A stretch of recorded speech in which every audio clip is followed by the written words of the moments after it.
Good evening, everyone, and welcome to the first episode of 2020 for ERP. ERP, three little letters, which tonight stands for Extra Rich Platypus. Platypi do not necessarily have much wealth, but this one in particular, just fucking loaded. When you say that, I assume you're Flavor. cooking it. To recap, and pardon the dad joke, to recap from last year, the Devil's Advocates. It was last year. And he did say pardon the dad joke, so... I did. So you cannot blame me. We can blame you. Okay. Well, fuck you. To recap, the Devil's Advocates, searching for some form of treasure to trade to Samora Deepblade in exchange for the cure for Quirin's slad infection, descended into ruins found underneath the remains of the town of Redwater, an area that had been scorched and completely destroyed by an absolutely massive fire approximately 8 years before. Entering into the dungeon, they found a group of bandits that, after an attempt at charming multiple times and a little bit of communication back and forth, they discovered the bandits were also looking for some form of treasure to trade to Samora. Judging the dungeon a little too deadly for their tastes, they were resting up with their companions and hope to leave soon. After a little bit of exploration, the Devil's Advocates ventured further into the dungeon, whether in their regular forms, a gaseous form, or the now famous Crablaster form, discovering things far yet to come. And that is a key word. You guys did quite the wall skip glitch. Let's make that clear. We were trying to speedrun it. You're trying. It's not going to work. You went north and found a caustic black pool that your companion, Zaz, quickly identified as a black pudding. And that was a hell no. You headed south into a room containing two massive fire snakes, which were quickly dispatched. Gaining a fair bit of confidence, you ventured deeper into the dungeon, discovering a salamander and its fire newt minions trying to remove a frame from a wall. Clearing the room, you headed into a pool where, with a clutch banish from your cleric Quirin, were able to be rid of a fire elemental, give a honorable killing to a fire newt, and free the hot tub, basically. You went into a potions room, had a synthwave fight with a swarm of cranium rats, which I still can't get over and will forever be embedded in my memory. You ventured deeper still, finding a number of fire newts worshipping some form of skull that, when touched, sprung to life and was casting fire everywhere. All the while chasing down a small kobold running in between the halls named Chud, who you believe has a key to open something that you have not found once, but twice. Peeking past the door in your final room that you cleared, you saw a standoff between some salamanders and fire newts, as well as what you assume to be devils. Weighing your options, you decide to head back to the bandits in their makeshift camp and take a long rest, but not before Quirin and Zane went to inspect the golden frame in the room with the first salamander. Holding up a ring the Quirin had found in the room with the fire snakes, the wall itself behind the frame opened up, presenting a untouched room by the flames containing books and scrolls and a mysterious mirror that, through some searching of the literature on the walls, discovered to be a mirror of life trapping. A mirror designed to contain a living being. Deciding not to fuck with that, Quirin and Zane, you found your way back to the camp. Alastair had a conversation with his whip and discovered that the gloves made from the pelt of the unicorn that's handle is made of the horn allows the soul of Amalthea to control Alastair's hands at key moments. And I'm going to have so much fun with that. Let's just make that clear. So, at this point, you've all had your long rest. You all have your spell slots back. You all are at full health. Welcome to the new year. And I'd say, what would you like to do? But, upon waking up, Zane, you rub your eyes, you're tired, the stone floor isn't necessarily the best thing to sleep on, when suddenly a voice fills your head. Oh, Zane. It's Latimer.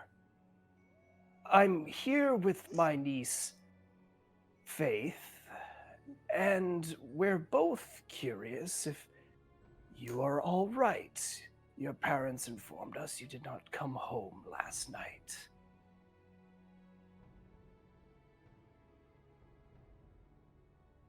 What would you like to do? DM is a terrible fucking person. Now, Zane, just to be clear, you are familiar with the sending spell, and you do know that you can respond. I'm not gonna. Not answering. Okay, make a note of that. So at this point, Devil's Advocates, you are awake. What would you like to do?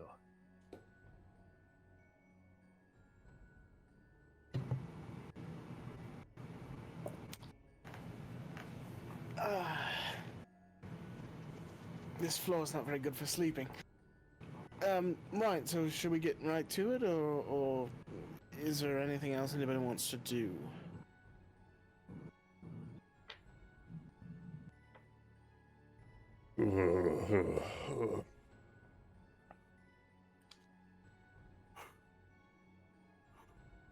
Now, Alastair, being the first one up and about and saying things, you look around and you see that the bandits are indeed packing up. Not going to join us, lads? The bandit captain kind of looks and goes, "No, I think we're done here."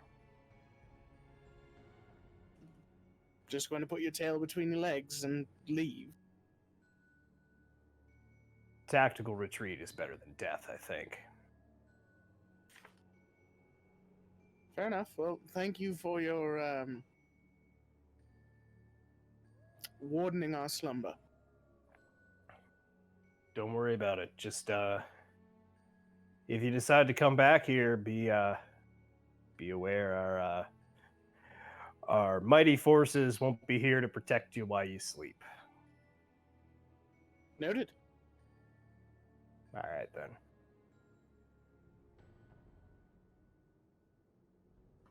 I'll, start getting myself together. Okay, putting armor on, etc., etc. What are the rest of you doing? Waking up fully armored. Yeah, of course, as You just as the Quirin do. arise from the ground straight vertically. Like Undertaker sit. Yes. Oh, welcome back. Sorry, I couldn't hear anybody. Oh, that's strange. Discord must be doing the thing again. So Quirin is up, Alastair's up. Zane, you're just kind of lying there, I presume. Eyes wide open. Yep. Just someone's in my head. Gonna stand right over top of him, staring down. Good Can morning. I help you? Well, we found something last night, and do we want to tell them about it? You think they'll be responsible with it? They are responsible with nothing, but we need a fresh pair of eyes. Okay, let's do it then. Everybody up. What are you two talking about? We will explain. Dasmo. Oh. Yep. I'm just lying on the ground, awake, but not caring about getting up. We were able to open up the picture frame that we were looking at before. Anything expensive in there? A lot of books for Zane, a lot of them I did not understand, and a magical mirror I believe he was talking about. Oh yeah. It could be valuable. But we might have to wait to bring it out. It is quite large. I didn't think you had much use for a mirror, is it? Quirin? I don't know, I was going to say Zane. Magic. Oh, right. What type of magic? Zane? You're the one who read about it. Tanner, can you give me a quick explanation? Yeah, the types of magic that you encountered were abjuration and illusion. Mhm. Basically, the mirror contains a pocket dimension, much like a bag of holding. And with one command word will trap any living creature not saying the command word that is reflected in the mirror, and the other command word will release something within the mirror. Okay, I will relay that back. Hearing, I go pale with the thoughts that I'm sure the DM can imagine might be going through Mo's head. So I say we check the room for more books, so maybe Zane can get something. And then we maybe get ready and let something pop out, so that way he can attack it. Yes? We really want to do this?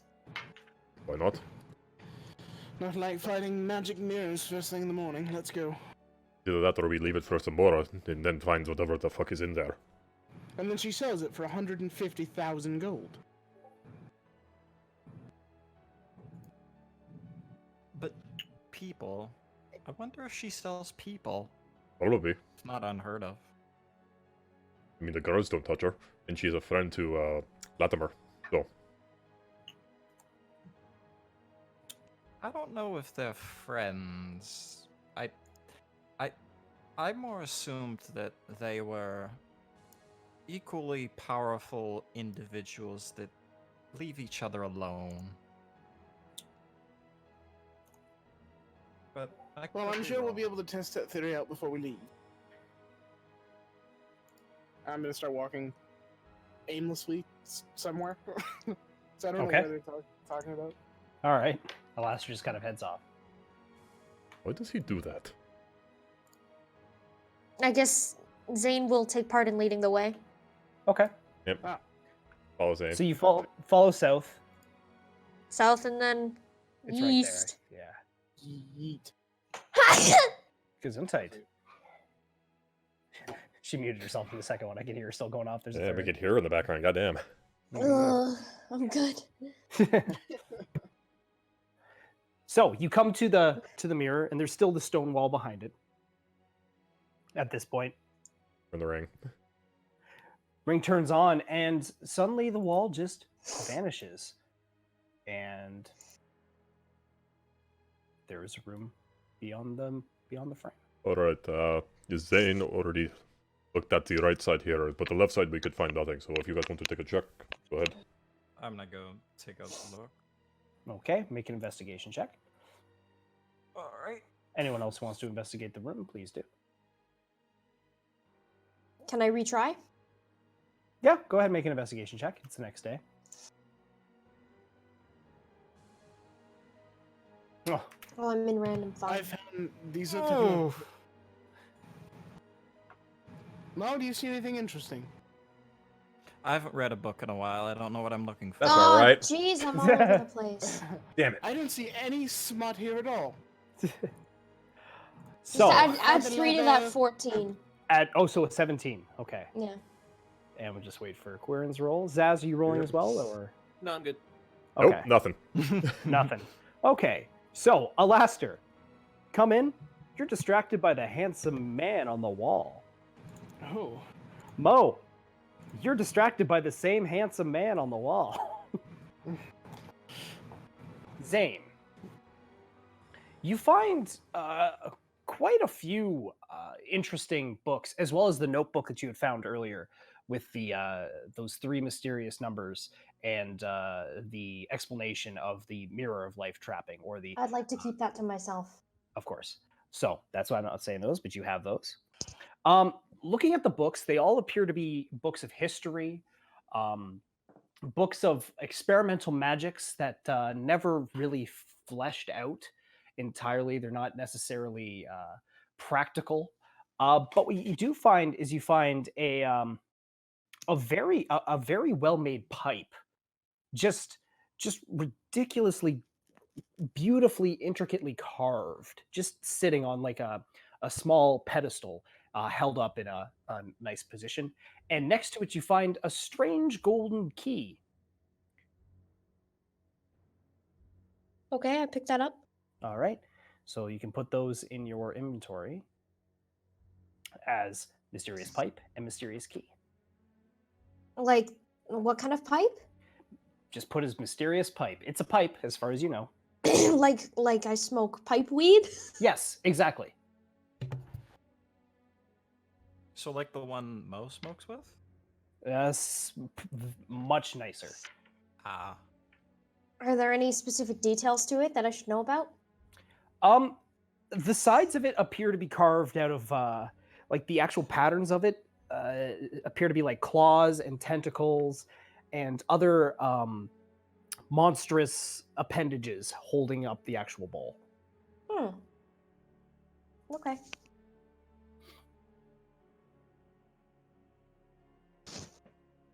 Yes, we get that you like shiny things. Stop looking at yourself. What? It's very clean. It's a clean it's okay, I haven't looked at myself in a while and I look impressive. Be careful, I don't trust that mirror. Why? Why? Magic. It has a lot of power. Magic.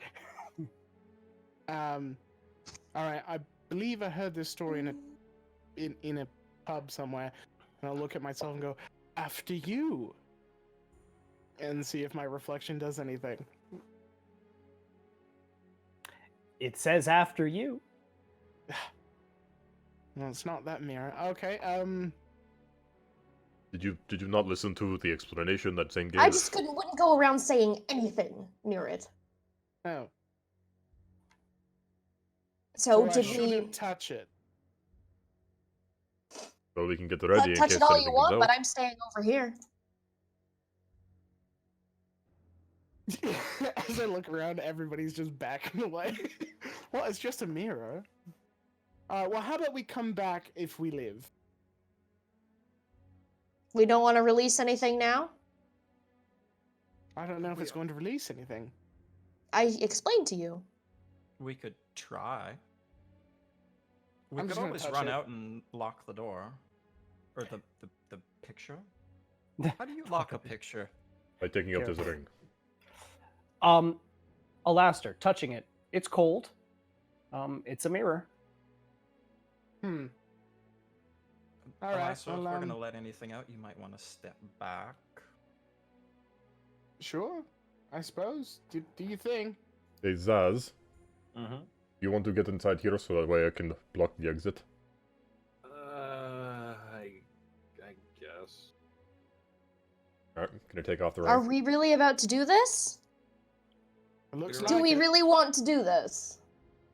We've killed worse things. I'd rather not. I think we can do other things and then come back to this. I don't think. There's Yeah, going I'm in anywhere. that camp actually. As am I. And I put the book containing the words back in my satchel. Put back on the So ring. now we go to the place where that flaming skull was. And then the war zone that was after that, yes. No, we don't know that. It could be. Do we really want to go there either?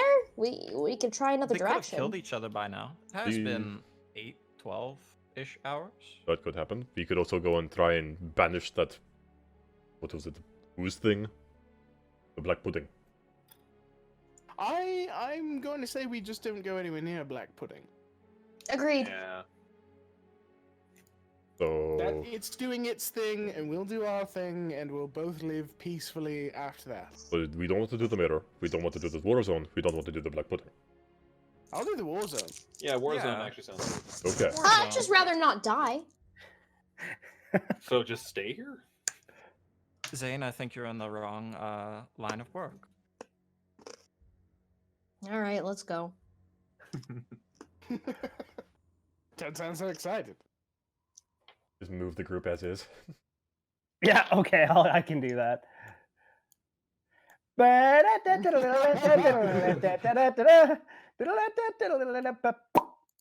Ah, it seems like we didn't do any moving at all. All right. I Actually, suppose. Oh, The as plumbers atop our heads disappear. as you enter the room, could I get you all to make a perception check, please? You got it. sure. Perception? Yes, please. Ooh.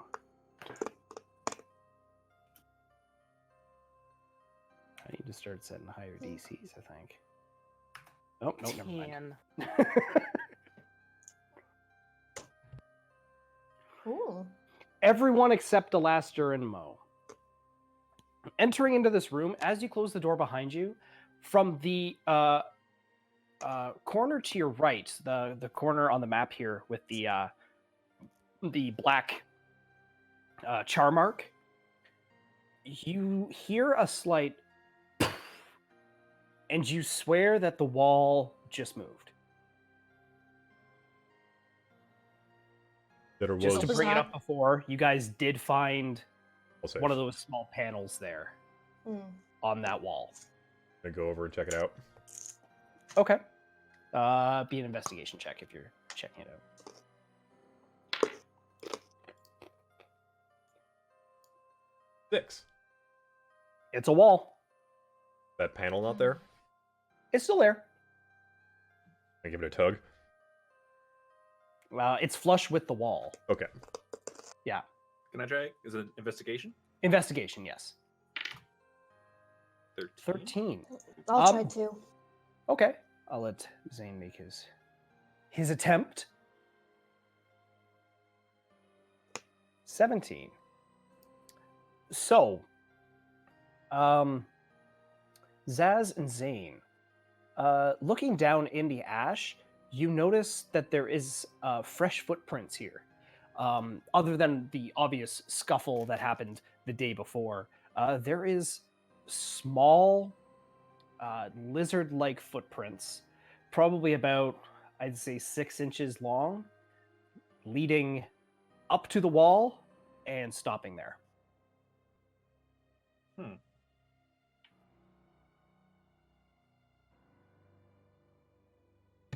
What'd you guys find? I was admiring Mo's pipe. Oh, that sounds terrible. Are you sure you're not gay? Hey, I'm not going to bat you on. I found pretty men and equally pretty women, and handsome women and handsome men. I mean, there's nothing wrong with being gay, right, Zane? Just stare at him, dead in the eyes. I really don't know how you're going to explain it to Faith, but oh, So, yes, it's a picture, right? There were. Is this one magical as well? There's no picture, Alastair. There is just the little plaque on the wall. Oh, Yes, the little so I didn't keyhole. notice it. It doesn't have a picture. I'm gonna like point out the. What was it? Lizard tracks. They're like going little towards it? tiny footprints. Yeah, bipedal, as far as Yeah. you can tell. Yeah. I'm gonna point out the ones going right up to the wall, and then like. Ta-da! Oh, is that another chud hole? That sounds bad out of context. Oh my god, I'm gonna have to rename that kobold. Oh my god. What if we just yell for him? Chud! he's very skittish and won't come. Make a persuasion check, Alastair. We could try to bait one of his holes, his chud holes, Oh my, please stop. his chud tunnels. It's worse. It's worse. You said Persuasion. right? I'm telling you right now, the DC is a natural 20. Okay, all right. Okay. Oh, But it had to be a natural 20. Oh, Yeah. Okay, well, let's mark that off on our mind maps that there's probably some sort of passage here. Yes, the chud tunnels. Yeah. chud hole, chud tunnel, whatever strikes your fancy. I'm going to peek through this door. Yes. We already know what's past there. Maybe we should make more of a bolder entrance, Well, just in case. You never wasn't- know. Wasn't there stuff on the other side that we're fighting? Exactly. Oh, yes, right. Okay. So wouldn't it be smart to check and see if anything's dead yet? Because if they've been fighting for, I don't know. Well, I assume at least as long as we've been sleeping. I doubt that they're very diplomatic. Sure. I'll crack the door slightly and try and peek in and see if I see anything. Okay. So I need you to make a stealth check, please. Damn it! Okay. This is. Oh. You're wearing plate, so that's a disadvantage. Alastair, you're gonna ruin this. I'm not wearing plate. Aren't you in skill mail? I'm in scale mail. No, Ah. I'm in person chain. Okay.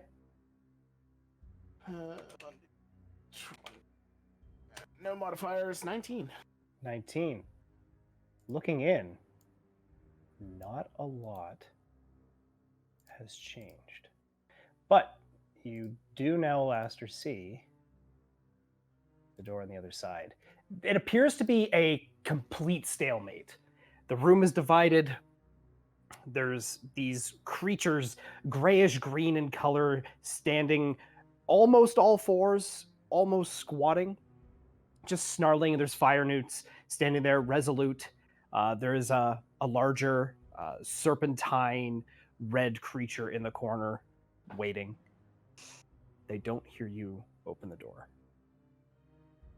Right. So, nothing's changed. We still got the big one in the corner, and 4 of the little ones on each side. What do we do? Well, if we attack one side and it all depends on what. If we help one, then will the other attack them and then attack us? Well, what are we gonna do? Walk in there with an ale and cheer one on? Well, no, but if we attack one side, if we attack all those newts, then those devilish things might take advantage and try to kill the rest of them. That's okay. But if when all that's done, they try and attack us, see, one thing at a time isn't that bad, but all of them at the same time? If we could banish that gigantic salamander thing, a bunch of weak things shouldn't be a problem. I prefer to do it with the big things later on, because we did see the actual devil, well, Crab Blaster did. Yeah, he seemed like a nice guy. What about that one spell that Zane has with the giant darkness that hurt things?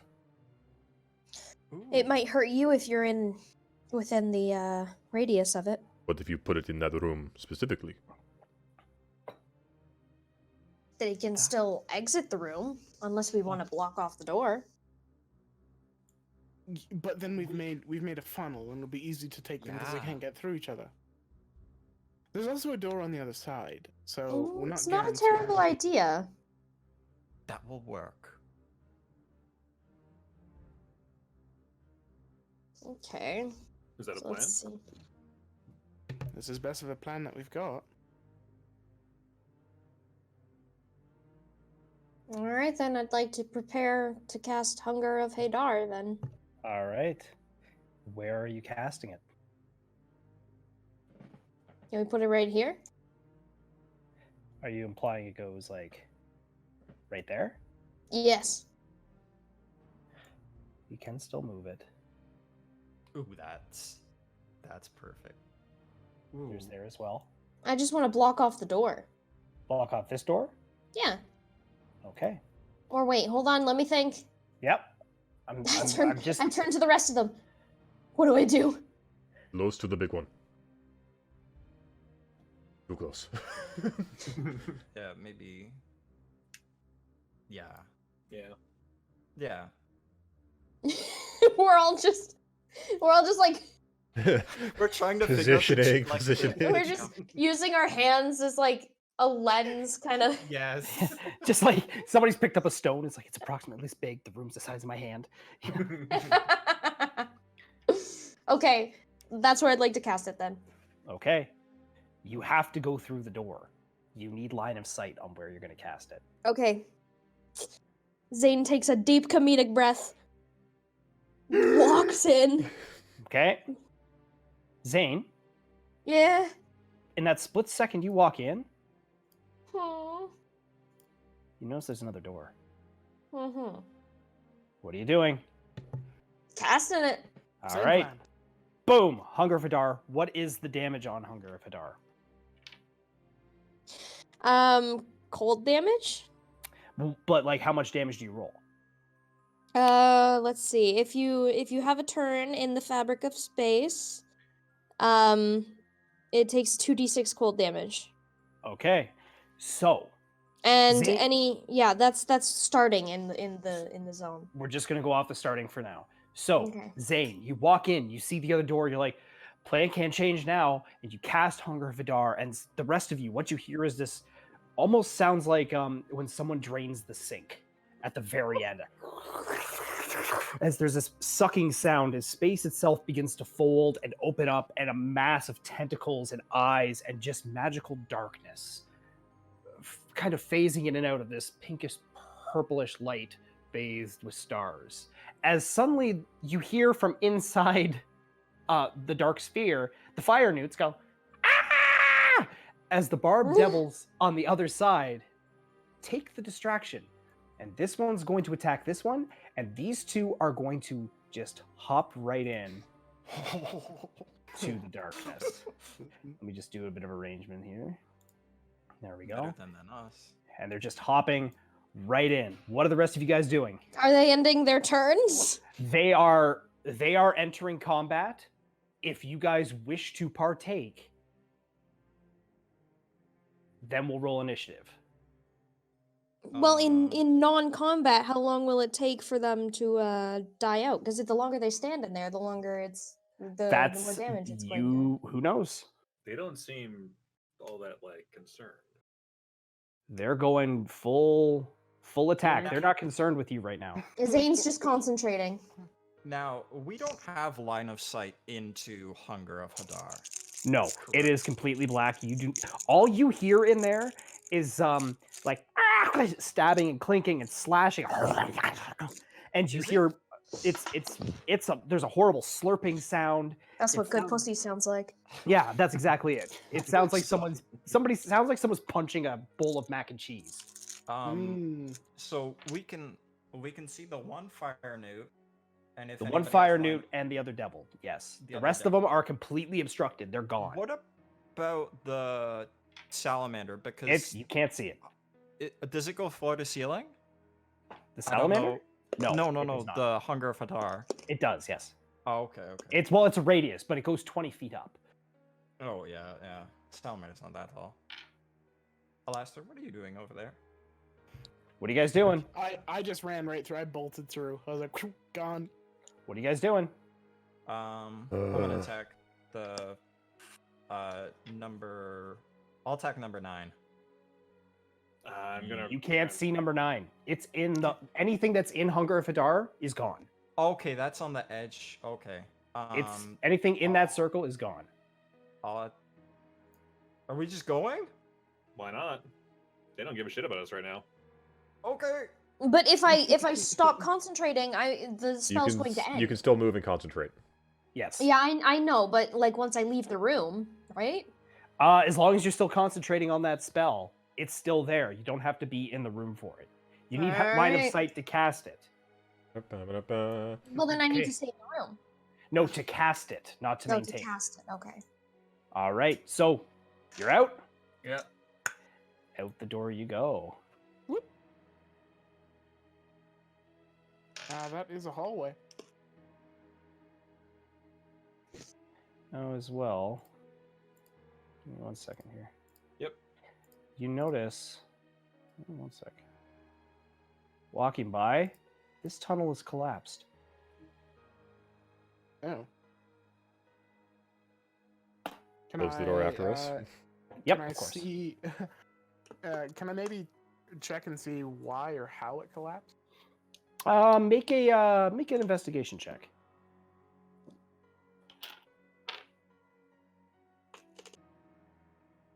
I don't know if that's gonna work. We'll see. Caps? I don't think so. Ooh. Nope. It looks like a lot of rocks. That's exactly it. That's a lot of rocks. Guys, I found some rocks over here. Does somebody want to check the other door? Maybe somebody that isn't wearing big, clanky armor? Yep, that's me. All right. Go ahead and make. Are you opening it stealthily or are you just looking in? Stealthily. All right, go ahead and make a stealth check.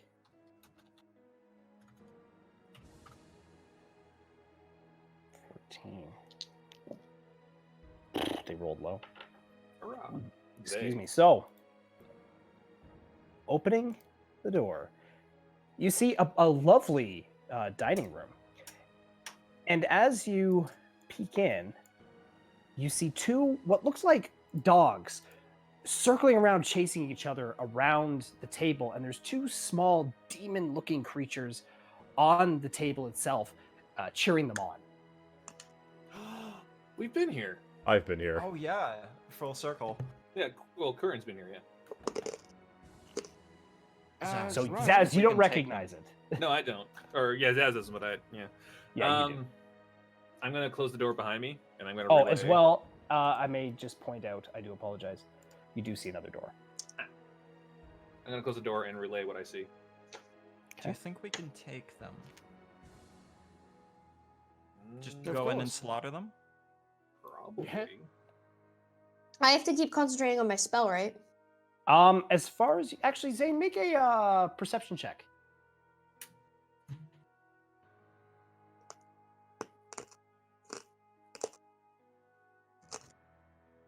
Okay. So do I have to keep concentrating on my spell? You are fine until you take damage or cast another spell. Mm-hmm. Or the spell's duration ends. How long does Hunger of Hadar last? What's the spell's Oh duration? shoot. Oh shoot. That's bad. Concentration up to 1 minute. Okay. So at this point, I'd say from running in, looking at the rocks, sneaking past, about a minute's gone on. The slurping sound has subsided. We And about you to get don't- cornered. You don't hear anything on the other side of the door. Well, kill these things. Go see the progress in the last room. No. Let's kill As long them. as we don't leave ourselves stuck and stranded. Let's get through one obstacle at a time. Sounds good. We all ready? I just like to point out that I do have some background noise now. Yep. All right. We're all ready. I'm going to open the door and rush in. All right, you guys get a surprise round. 'Kay. Okay, so what are you guys doing? You get movement and you get one action and a bonus action, just like your turn, but I'm giving you one surprise round because Zaz succeeded on his stealth check.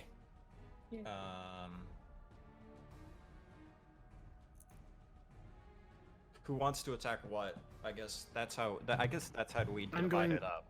I'm going to attack the closest dog. Okay. Okay, so you're I'll- running in, attacking the dog. So make your I'll- attack rolls and all that against that. I'm going to go You in and guys are charge just the running farm. in. There's not a lot of planning happening here. What are you guys doing? I'm running out here, and I'm going to cast Moonbeam on the other Hellhound there. Moonbeam on the other Hellhound. I want to jump in and cast Eldritch Blast on each of these little fuckers sitting on the table. And I'll attack the one beside me, the number one. Okay. Wow. Oh. A 10 and an 11. Okay, so. Okay, everyone make your rolls and stuff. Sacred Flame on number 2. Magnum. On the Magma number 2. Dexterity 15. Mine's +7? Yes. Okay, because my rod is out. Okay, here's first. Okay. There's second. Yep. Okay. Both hit? Yep, both of those hit. Okay. So roll 2 damage there. I'm assuming the second one doesn't hit, but the first is a 15 The 15 against. just hits, yeah. Okay, so that's 1d8. Okay. What's my attack modifier? +7. Okay. Or yeah. Here's first guy. Succeeds on the sacred flame. Yep. No damage. That is 9 damage. And here's Okay. second. Zaz, the DC to succeed on that saving throw for Moonbeam is a 14? Yep. Okay, because it rolled a 13. Hurrah! So it does indeed fail. Okay, so as one sec, make sure that's a 4, not a 1. Okay, so running in, trying to replicate the day prior's full SWAT-like invasion of the room with the pool. You run in, and Alastair, you kind of trip up on the carpet a little bit, and you swing wide on the Hellhound. Both miss. Quirin, you go to cast a Sacred Flame, and it sees you just in time to bound out of the way directly into Zane's Eldritch Blast. Mo, you hit one with your axe and slice it clean through its chest as the Eldritch Blast actually hits it and just completely bends it in half. Zaz, Moonbeam is radiant damage, correct? Yep. Okay, just making sure on that. Okay, checking its. Zaz, you look at the other one that's kind of running and turning and stopping, and there's a as Moonbeam comes down. That did some damage. Both of the Magmen are dead. Oh. However, both the Hellhounds still remain. So at this point, initiative, please. Ooh.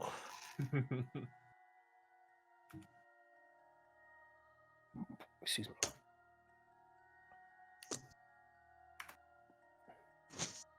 Could be worse.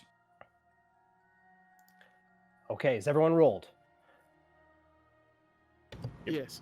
Okay, higher than a 20. I got 20. Okay, higher than a 15. Me. With what? 16. 16. Higher than a 10. 11. Okay. Higher than a 5. 6. Alastair? Okay. 4. So Alastair, you're kind of thrown off by the carpet, kind of tripping you up, and you stumble a little bit, explaining your low initiative roll. Zane, top of the round, you are up. What would you like to do? 1 Eldritch Blast at each dog. Okay, roll to hit on both. Okay.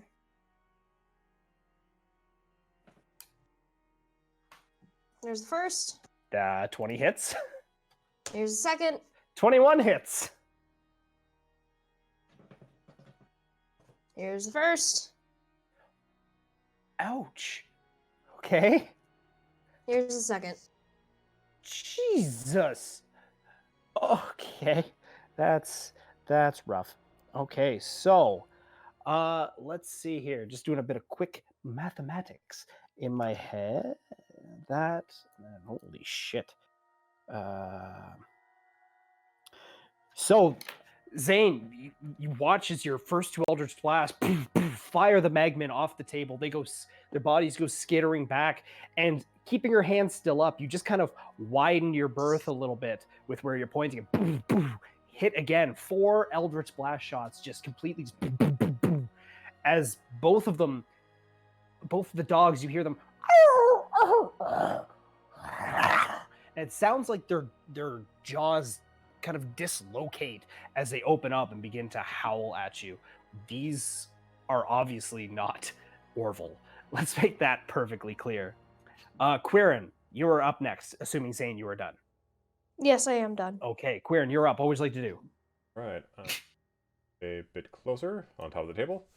Okay. And then I'm going to hit the Hellhound number 2 with a Sacred Flame. Okay. What is the dex save on that? 15. Yeah, that's a 9. Let me just double check the dex. Yeah, okay. So that succeeds. Go ahead and roll your damage.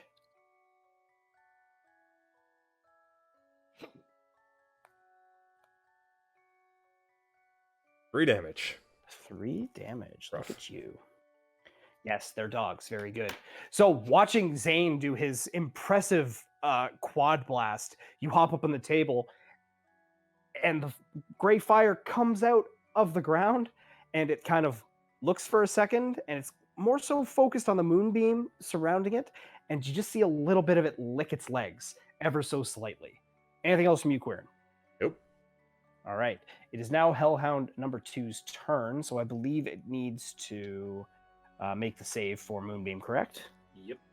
Let me just check. It succeeds, but it still takes half damage, right? Yep. Okay. 79 damage. Holy shit. It is looking severely wounded. It is going to... Just let me move Moonbeam here real quick. I'll move it back. It's going to move right about here. And let's see here. Let me just open my grid. It is going to take its fire breath attack at Quirin and Zaz. I think you're the only two in the cone. I need you two to make a dexterity saving throw, please, each of you. As a reaction, I'm going to cast Absorb Elements Okay, and get resistance to fire. got you. Now, that doesn't negate the spell, correct? It does not negate it. I just have resistance to triggering damage type until Okay. the start of my next turn. 21. Gotcha. 21 succeeds.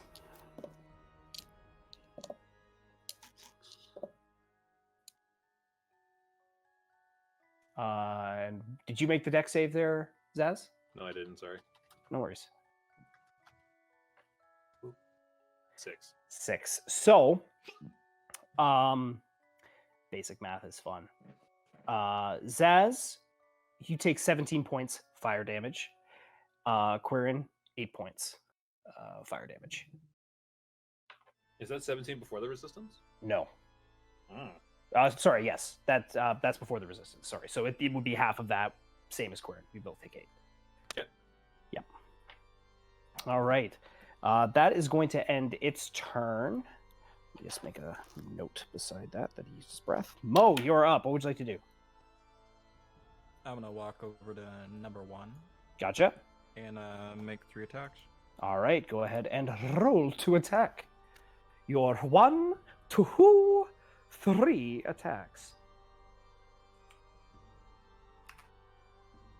Let's see here. Hit. No. If that hits, I think we're in the wrong dungeon. Actually, if this was a gelatinous cube, it would hit. Oh. So you get 2 attacks, a D8 and D6. Yeah.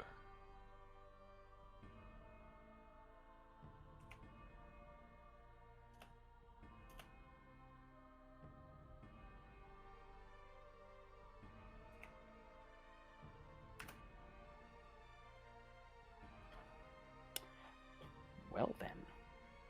So you did roll a natural 1. Let's remember that. So you go forward and you slice, and as you go for that third strike, as you feel your blades connecting with its tissue, it goes wide as the creature kind of buckles its back and ducks.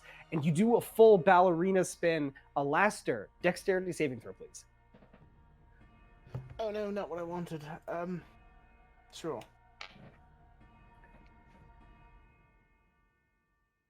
+4, I believe. 21. Okay. So you watched Mo go and just completely lose his balance and go for the full ballerina spin as if he was part of the hit motion picture Cats, Oh my god. which you dodge very quickly. Mo, you are now facing away from the Hellhound, and you're a little confused. Anything else from you, Mo? Turn back to face it, and my turn. Okay. It's now the Hellhound's turn, and it's going to take a bite attack against you, Mo, after all of that. 15 does not hit, correct? Correct. And it's going to take its second. A 23 hits, though, right? Yes. Okay, so you are going to take 10 points of piercing damage and 6 points of fire damage. as its massive jaws bite down on your arm and you feel its teeth dig into you, followed by just a searing pain go up your forearm and into your shoulder. It's going to end its turn there. Zaz, my boy, what do you got? I'm gonna take those steps back Of course. and move the beam on over. All right, and it's a saving throw for me. Not a chance. Roll your damage. You got it.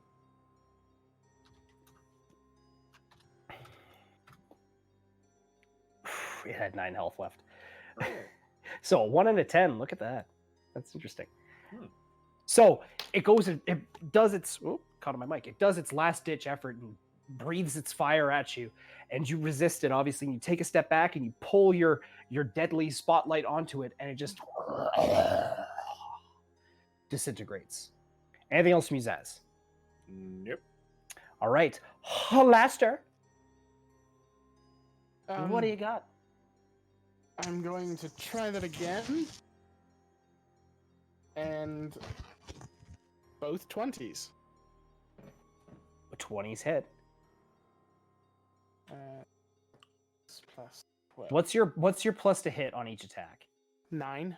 Yeah, so your plus to hit on each your plus damage on each attack. Oh, Is it higher than 6 each? they're both 6. Okay, so the minimum damage you could do is still higher than the 12 health it has left. Ah, So, just to save you a roll there. I'm just gonna or cure it, upswing at the neck, back through the spine. All right. Alastair, anything else? I'm going to move over this way to Okay. engage this one. That one's dead too. Mm-hmm. They're all dead. Oh, well, I suppose we'll. Yeah, I can't get much further than that. Okay. So, are you done your turn? Yes. So, as you think everything's done, Zane and Zaz, Mhm. behind you, you hear the door open.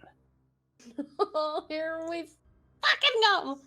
And you see a battered and bruised devil opening the door, looking at you, just covered in thick black ichor and crimson fire newt blood. And it is going to take a multi-attack against you two. It's going to take, let's see here, 2 claw attacks against Zane and 1 tail attack against Zaz. Whoopsies, that flew out of my hand. So the tail attack is a natural 20. Or sorry, the claw attack is a natural 20. The second one is a 16. My AC is 16. No, that's on Zane still. These are both the claw attacks. Well, that hits. Both okay, hit. 16 hits. All right, so I'm going to cancel out the natural 20. sounds good. So you, Zane, are going to take a grand total there of 12 points of piercing damage. Okay. And Zaz, on you, the tail attack is a 13.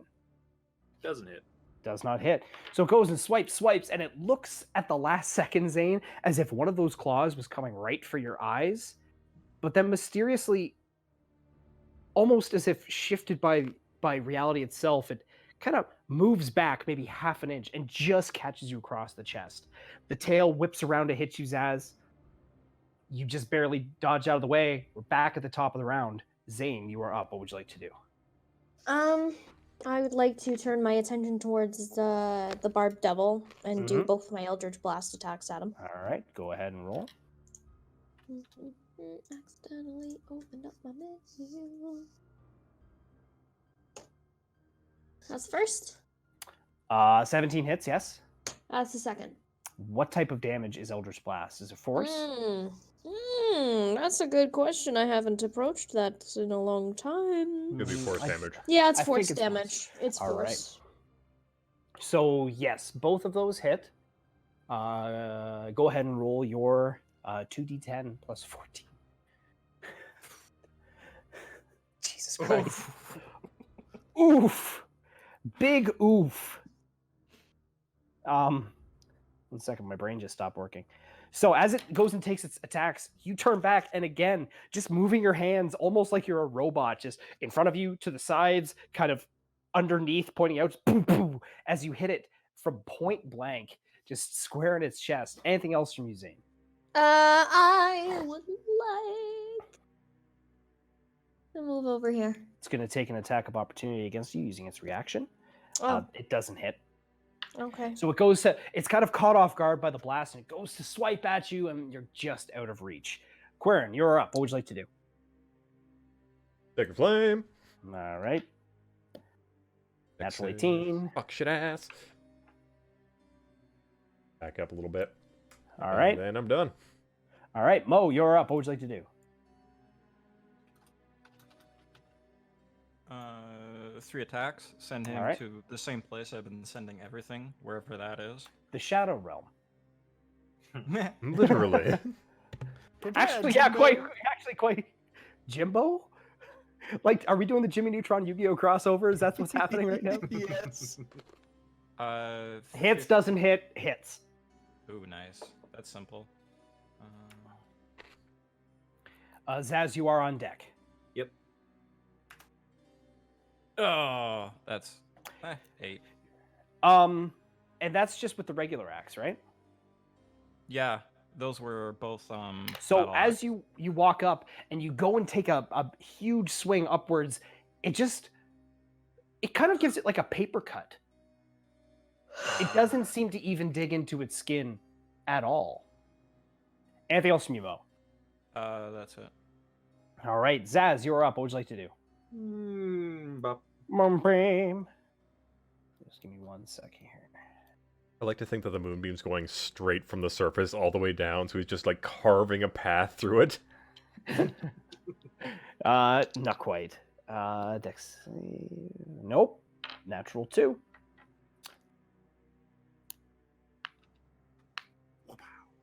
Wow, indeed.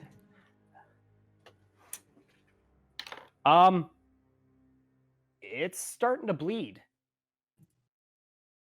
It's looking pretty bloody. As the moonbeam kind of and just and you see and you expect it to burn incredibly bright as it hits a creature that you guys know is not from this plane, nor is it from a very nice plane. But it doesn't. Anything else from you, Zaz? I'm gonna use my movement to disengage. Be your action to disengage. Is it an action? Yes. All right. Just gonna stay here then. Is moving moonbeam an action? No, moving moonbeam is. I could just do that as a. Yeah, that's an action. Oh, but is it an action or a bonus action though? Well, I'm concentrating and I'm moving it, so it would just be a standard action. Let me I just think. double check that because I think you can move your moonbeam as your bonus action.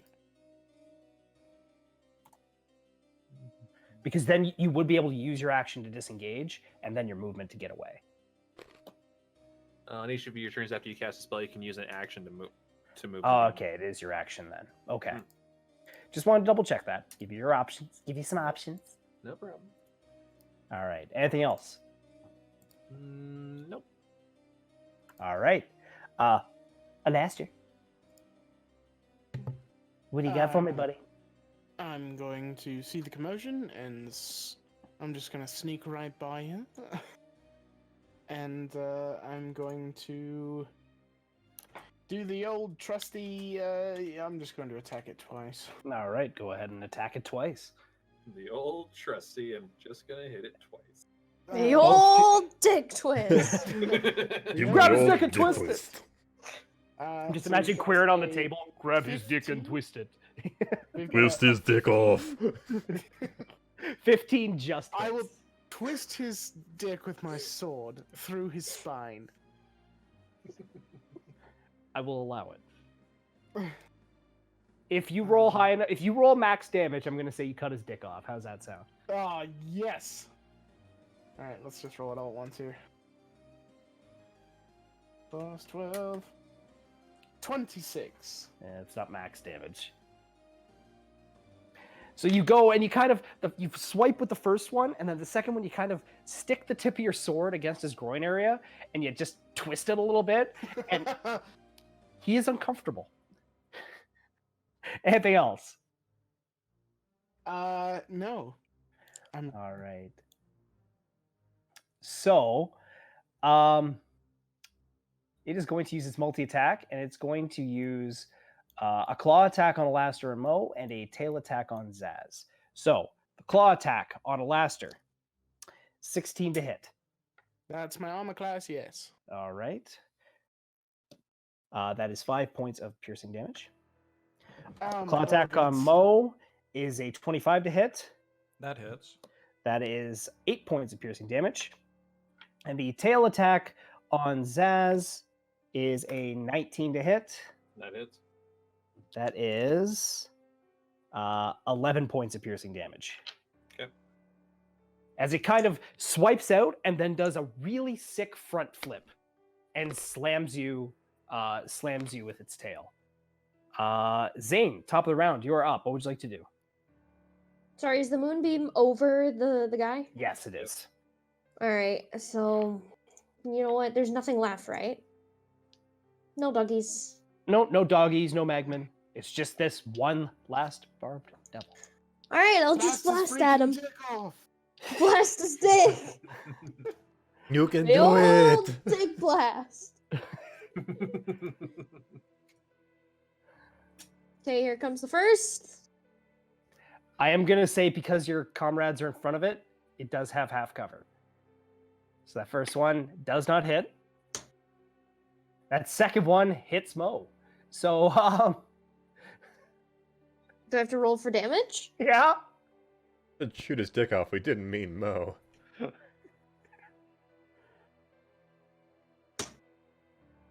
So Mo, I need you to take 12 points of force damage. As suddenly something goes by your ear, and you're like, "What in the hell?" And you kind of turn slightly, and you just feel a in your lower back. It fucking hurts. Anything else, Zane? No. All right, Quirin, you're up. What would you like to do? Flip over. Sacred Flame. All right. Natural 1. Perfect.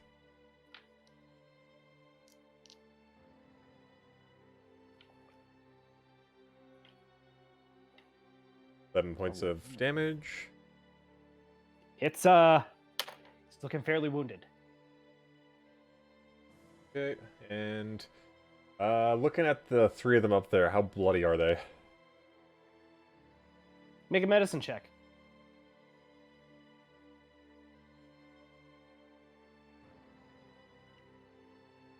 $21. With a 21, describe Mo, Zaz, Alaster. Describe your health using a fraction, without giving exact numbers. Less than half. 7/8. About 58 out of 96. Christ.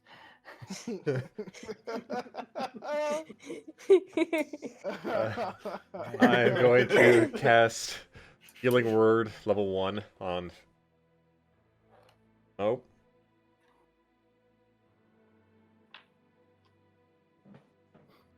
Whoops, that was 1d4, but whatever. I'm like, what the fuck's a 1d5? But you Sorry. rolled a 1. Yep. I'll let you re-roll that. I All right. will. Yay! I guess I'm the nice boy tonight. So Mo, you can regain that health that Zane so unceremoniously ripped from you. Anything else from you, Quirin? I'm done. All right, Mo, you are up. What would you like to do? Attack it. All right, go ahead and roll to attack. Take out my frustration. Yep.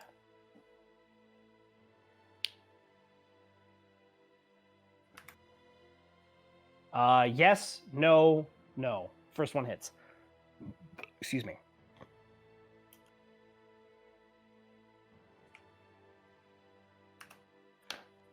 Six. Ooh.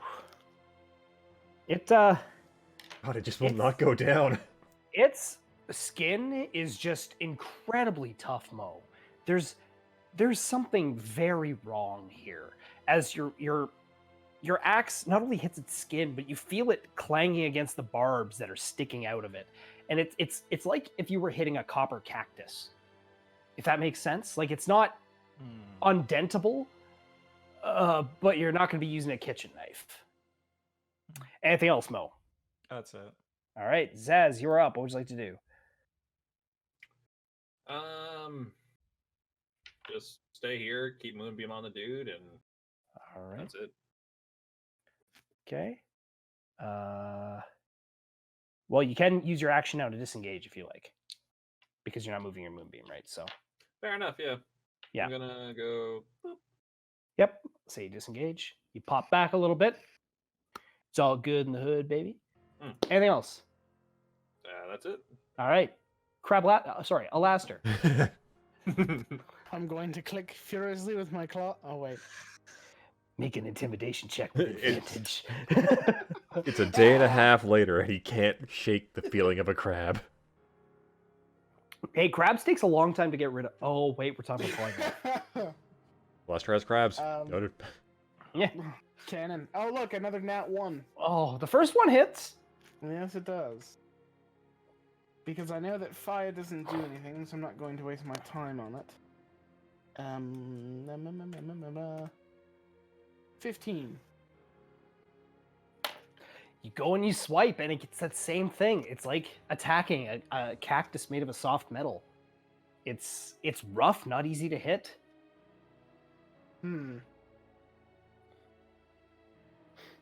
Okay.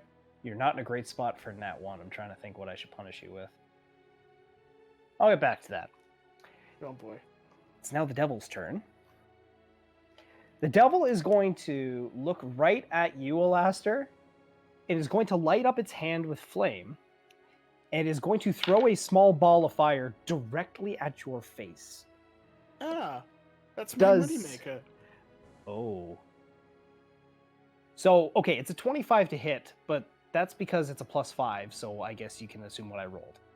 Yeah. Okay, so I assume that hits. Yeah. I'm gonna cancel the nat 20. Oh, okay. Wait. Cockbag. Yeah, I You don't can. have to. You can? Yeah, I can. Okay. 13 points of fire damage right to your face. Ow. It's then going to... Oh, it needs to make its saving throw for Moonbeam. My apology. Natural 20. Huh. The fuck? I like you, Mr. Die. Still takes half damage, though, correct? Zaz? Yeah. Yep. All right. Let's see those red numbers. You got it. 13. Well, you can undo that fire damage, Alastair. That's my Oh. faux pas. So as you go and walk away from it, Zaz, you kind of turn and, like, you know, cool guys don't look at explosions. The thing just kind of and is turned into a just charred husk. Cool. We are now out of initiative order, and the thingy is dead. Everyone get out of the doorway right now. Yep, I'm on it. Wait. Can I, like, move the corpse? Or whatever's left of the corpse? Yeah. Yeah. I'm gonna, like, drag the wood sword to the corpse over here. And I'm gonna take a look around the room. All right. Go ahead and make an investigation check. Anyone who's looking around the room. I'll take a look. 8. It's a room. You do notice what was once it looked like an opening that held a very simple door. Kind of think what's the word I'm looking for? Like French doors. Now has no door, and you can see beyond it there is some kind of chamber with a bunch of plates. Now I got a crit. There you go. Mo. This appears to be a dining room of some kind. There's not much to it, to be completely honest. So there's nothing anywhere. Okay. Looking around, you do find your way into the room with plates, and there is loot in here. Let me just...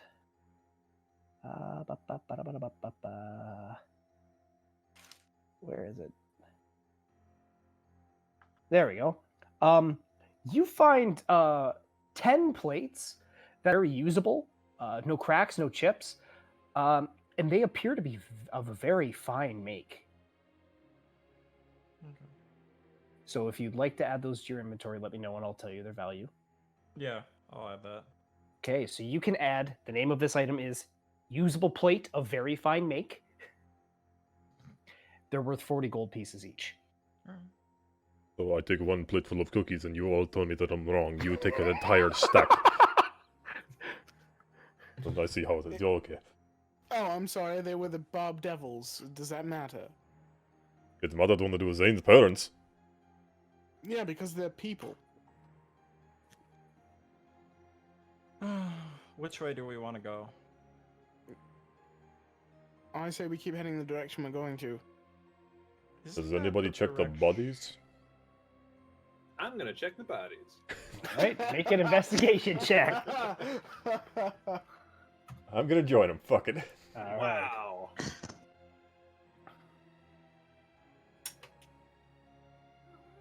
$19. No, there's not actually a lot on here. There is an interesting thing of note. Both of the Magmen are wearing the exact same clothing and are carrying the exact same equipment. It's not very nice and it's very utilitarian. Make just a general intelligence check for me. Both of us? Just Quirin. 15. 15. You can kind of discern that this is probably a provided uniform.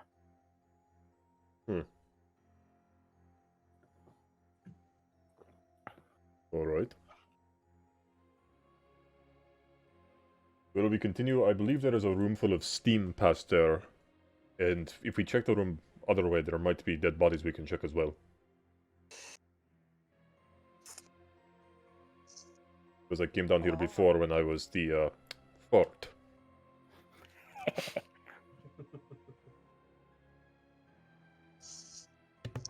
There was that other door back the opposite way, and I don't know where that leads. If that was the only devil that came back, we can safely assume that it is fairly clear over there. Well, we don't know if that's the last one. We could Somebody go check. check? I'll Possibly? go check. I'll go with him. All right. Okay, stealth check. Still check for both of you. With disadvantage. Yep.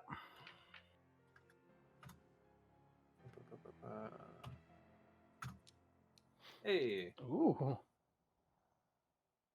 I'm a sneaky sneak. 11. Aw. Hey, look, you canceled another natural 20. Yay! Yay, you fucker. That's what you get when you let your heart win. Whoa, whoa, whoa, whoa, whoa. There's nothing in the room. There's just bodies. In that room, like over there. Oh. They're Okay. all dead. There is just like a massacre. There is just organs everywhere. I'm going to the You big one. see one the barbed corpses. devil just has like 2 fire newts impaled on his shoulders. Like it's I think you know what we're gonna do. all right. Make investigation checks. 7. Finally, 16. Loot the bodies! 17. Damn it. Okay. Sorry, Zaz. Zane, are you looting the bodies as well? Oh, there it is. I didn't see you typing. I found a lot of Okay. corpses. So, Mo, Zaz, and Zane. From picking things up, you find various weaponry, kind of shittily, hastily made swords on the fire newts, claws, and other harvestable body parts, Mo, on the barbed devils. Okay. I'll let you take 3 barbed devil barbs. Their names are Barbara, Barba. I'm not going to start that. And amongst it, you actually find a small amount of coin. Between the 3 of you, you're able to pool together approximately, I'd say, 21 gold pieces Each? together. Let's pull, together. All pulled together, yes. All in all, though, nothing really on the barbed devils persons, and everything of the fire newts and the salamander itself is fairly simple. Nothing really too insane. Okay. I'm gonna go stealth over and see if I can peek in this other door. Okay. Looking in the door, Another you see hallway. a hallway. Okay, I'm gonna try and A hallway. It could be anything. I'm gonna try and like sneak down the hallway. Okay.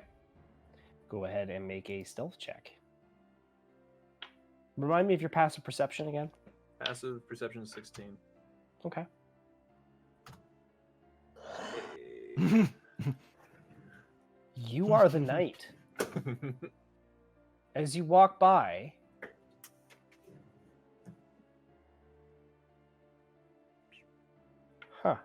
as you get to just about here, Zaz, you see sitting in one of the holes in the wall is a small kobold counting some gold coins.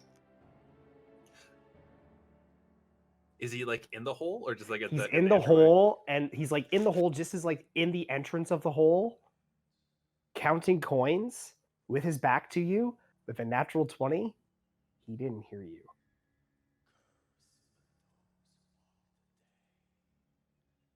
Can I reach in and grab him?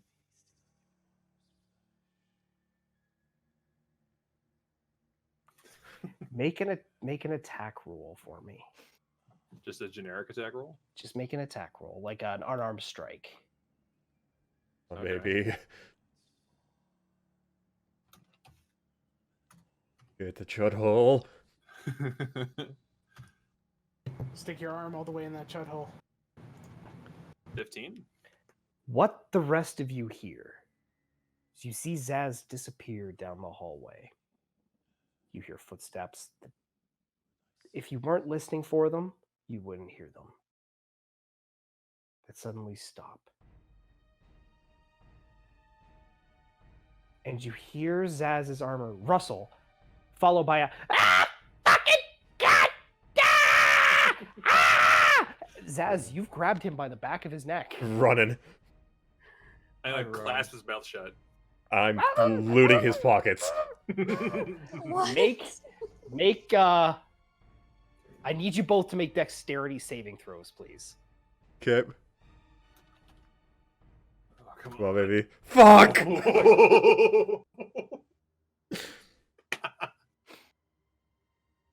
Fuck.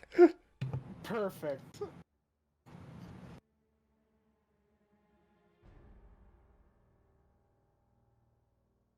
I think we're in. Or are you the 8? I'm the 8. He's the eighth. Sorry, I was waiting for your roll. So, Quirin, you run up and you're ready for it, and you see him reach around his neck, pull something off a chain, and he chucks it into the hole. Fuck. Can I Zen. try and tie him up? Do you have rope? I have 50 feet of hempen rope. You may tie him up. I'm gonna toss a rock and toss it down the hole. Zane, mage hand, get the thing. Okay, I it. make an Go on, attempt get to it. get the thing. Okay. You make a perception check for me, please. Okay. I'm looking down there as well. Hey!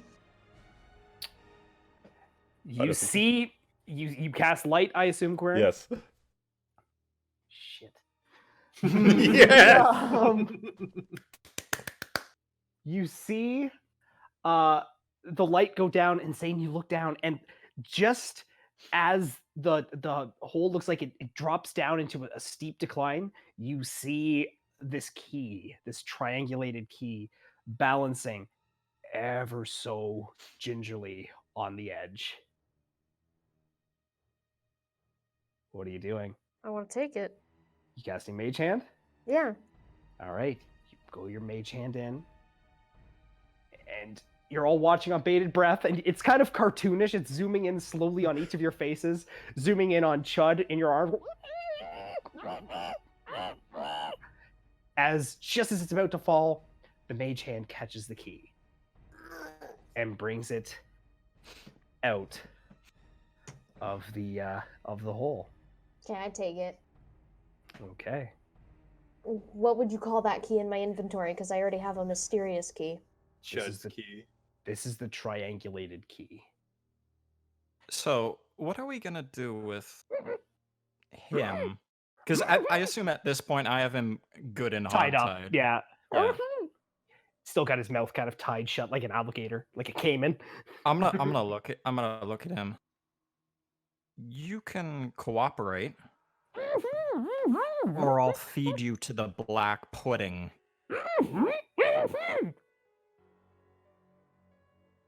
I look. I at don't everybody trust else. him.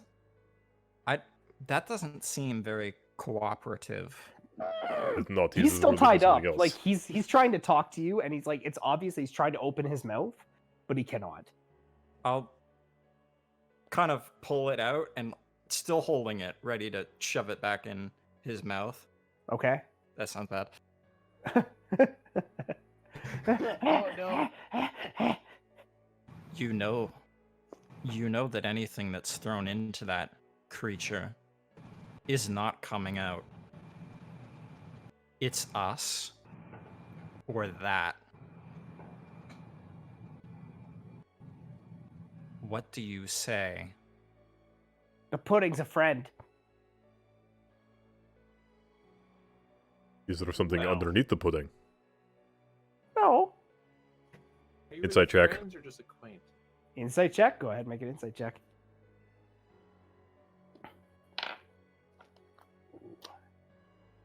He 22.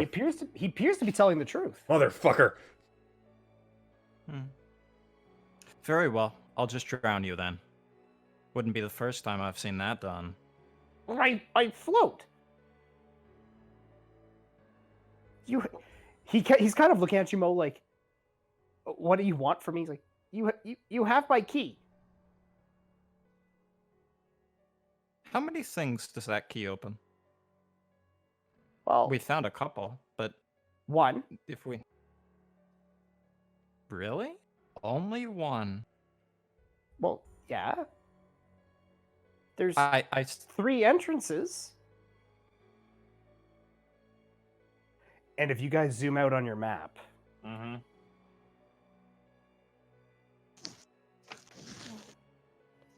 at this point, the hallway itself actually begins to get hotter. And you hear footsteps coming around the corner. And you see a dim firelight begin to walk forward. I believe we should. I'm gonna make for the way we came in from. Yep. Get the I'm fuck on out of there. Hi. Oh god. Nope. Excuse enough. me.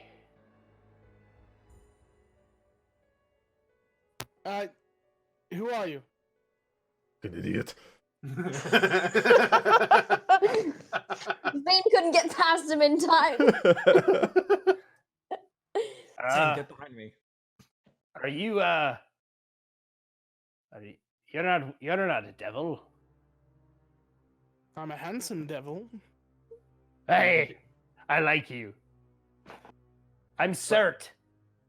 Cert, Elasta. Cert. Nice to meet you. You're making an awful lot of racket. I hand up. I kind of hold the kobold. Okay. It's he doesn't. They want. Hey, you caught the little bastard. Hey, Yeah. making a lot of noise. Big pest. Likes to take things. You're not down here to kill us, are you? What does he look like? Because I assume I can. He looks like a dwarf. If that dwarf's head was on fire. I don't mean to be impolite, but I never encountered one of you. I rightfully so. I shouldn't be Um, here. In the sense you're lost, or in the sense that, like a few others, you're not from this plane. To be honest, that's something you have to talk to the captain about. I myself don't fully understand why we're here. One moment we're marching full as a company towards the city of Brass, and then the next moment we're what was the term used? In the drink.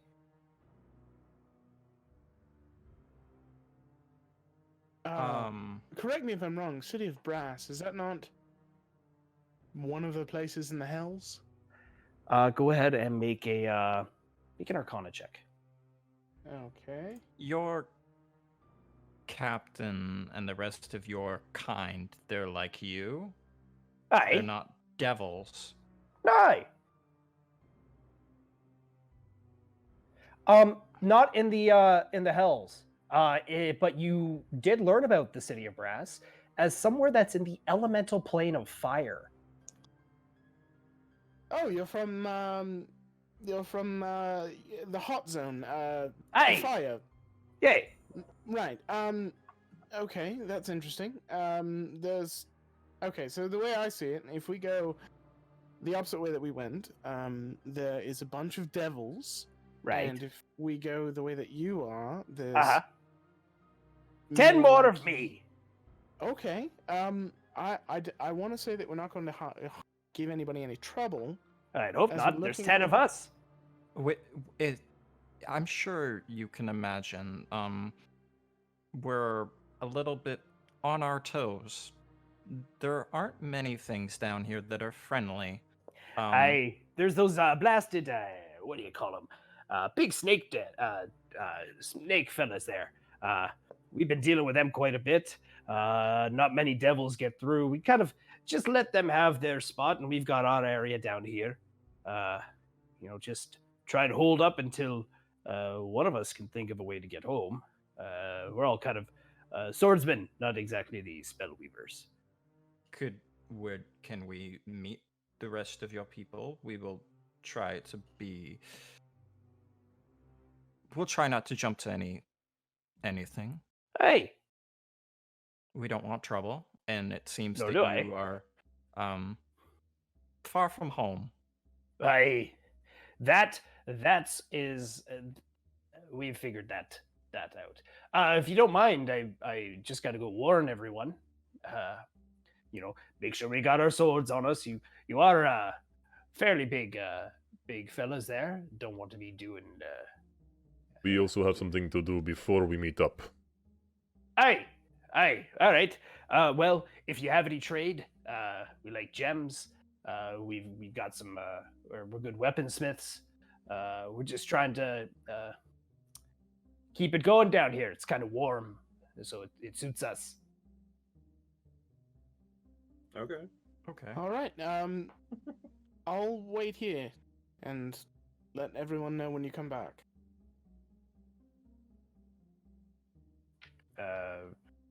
All right. And he kind of just vanishes off. Ding, come on. Okay. You have the key. Oh. Come on, get back here.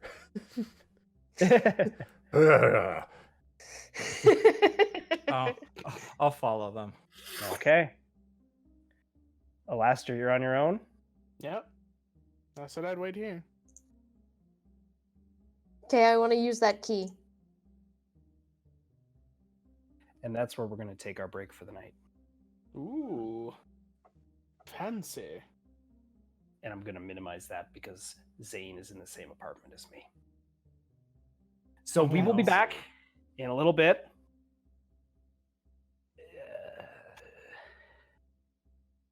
Shit's about to get serious. It's gonna be fun. So Speaking of please shit, stick around. All right, we will be back. So, welcome back, everybody. Okay. Zane, you slide the triangulated key. It's 3 pins fitting perfectly into the 3 holes, shaped Hot. kind of like how a bowling ball is. And you feel all 3, though they're different lengths, hit the back. And you turn it. And as you do, the wall itself slides into the floor. revealing an absolutely massive room.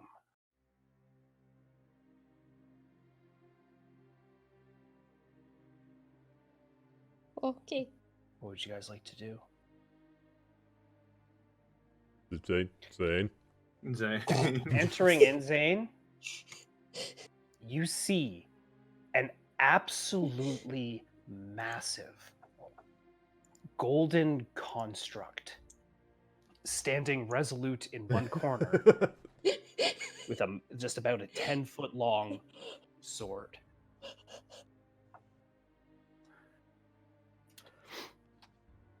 Okay. Did we get a laster for this? Because why did you just come back out of the room? And you look like I saw pure something death. scary. Can we close this again?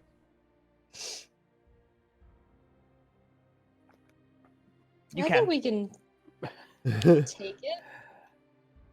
Zane.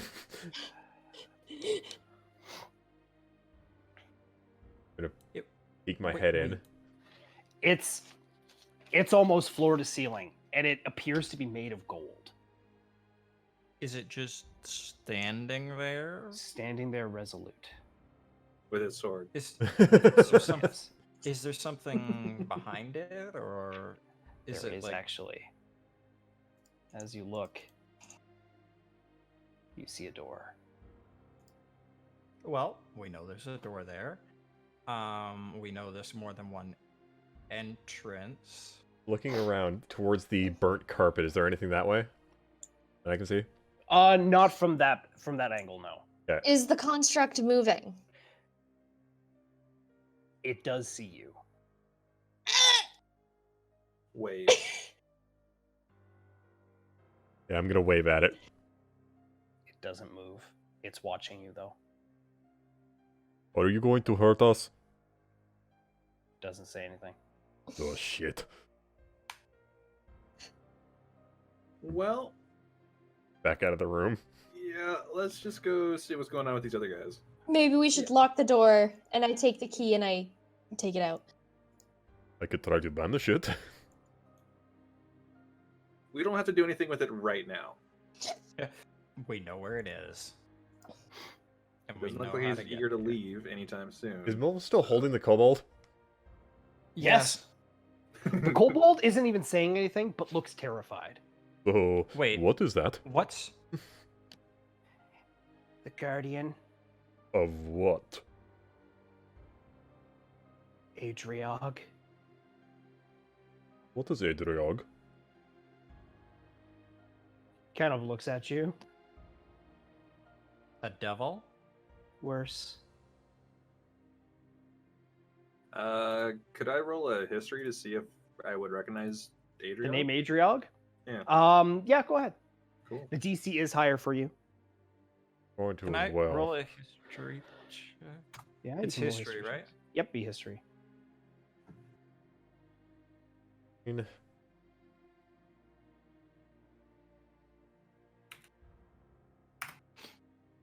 Oh, no. You guys have never I'm heard too- of anything named Adriog.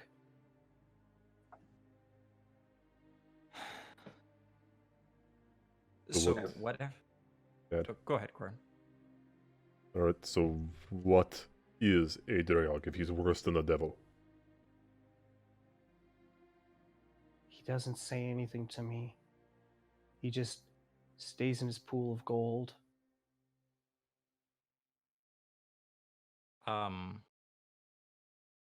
He keeps asking me to bring him more gold to keep the pool fresh. Describe him, I've never seen him. but you've heard of him, like he talks to you. Mm-hmm. Does he talk to you through speech or through your mind? Through speech. What happens if you don't bring him gold? He said he'd eat me. He lets me live here. How big is this pool of gold that you've gathered for him? It's massive. Takes up half the room. And it's melted. Yes. It's really Does- hot. He protect the gold? He's in the gold. What else? What else have you done for him? Just the gold. He says it's rent to stay and live in his. This is his place. He said his master left, so now it's his. How long have you been gathering gold for him? 3 years.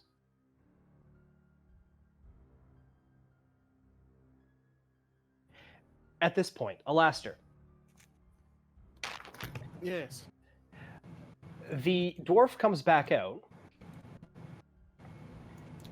kind of pops up and goes, "Aye, they said it's fine if you guys have something to trade or want to converse about what's going on here.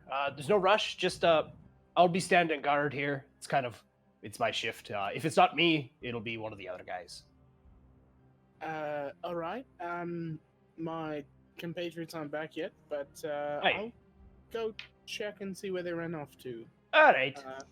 Give me a moment. Yeah, there you go. So at this point, Alaster, you walk into the room and you see Zane and Quirin just like white as ghost, as white as gray Quirin can be and purple Zane can be. It looks like you guys just saw a dragon. What's going on? Giant metal golden man protecting something that's in a giant pool of melted gold. Alaska. Can I make? Would I know anything about something that resides in a pool of gold? You can make a Arcana check. Have you ever heard of the name Adriog? I've heard of the name Adrian. Oh my god, you're one of those guys. Do you know a Sam Smith? No, but I know Susan Brown is. 11. Nothing really comes to mind. Pool of gold. It's very strange. As far as I know, gold in its liquid form is very hot. Well, our small kobold says that whatever Adriog is, to quote him, worse than a devil, and lives in a pool. Is this gold in like a hole in the ground? Is that It's kind of sunken in. It's burned there. He said he's been here for years. Starts fires all the time. How did you meet him? My home was burned. My So you family was live killed. Here. Yes.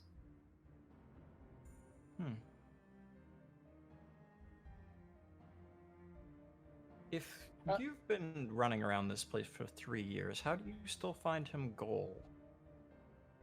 Kind of looks around and goes, heh, people like you. Do the devils know about him? The devils have an agreement not to bother him, and they can be here. What about the things to the south? They're not supposed to be here.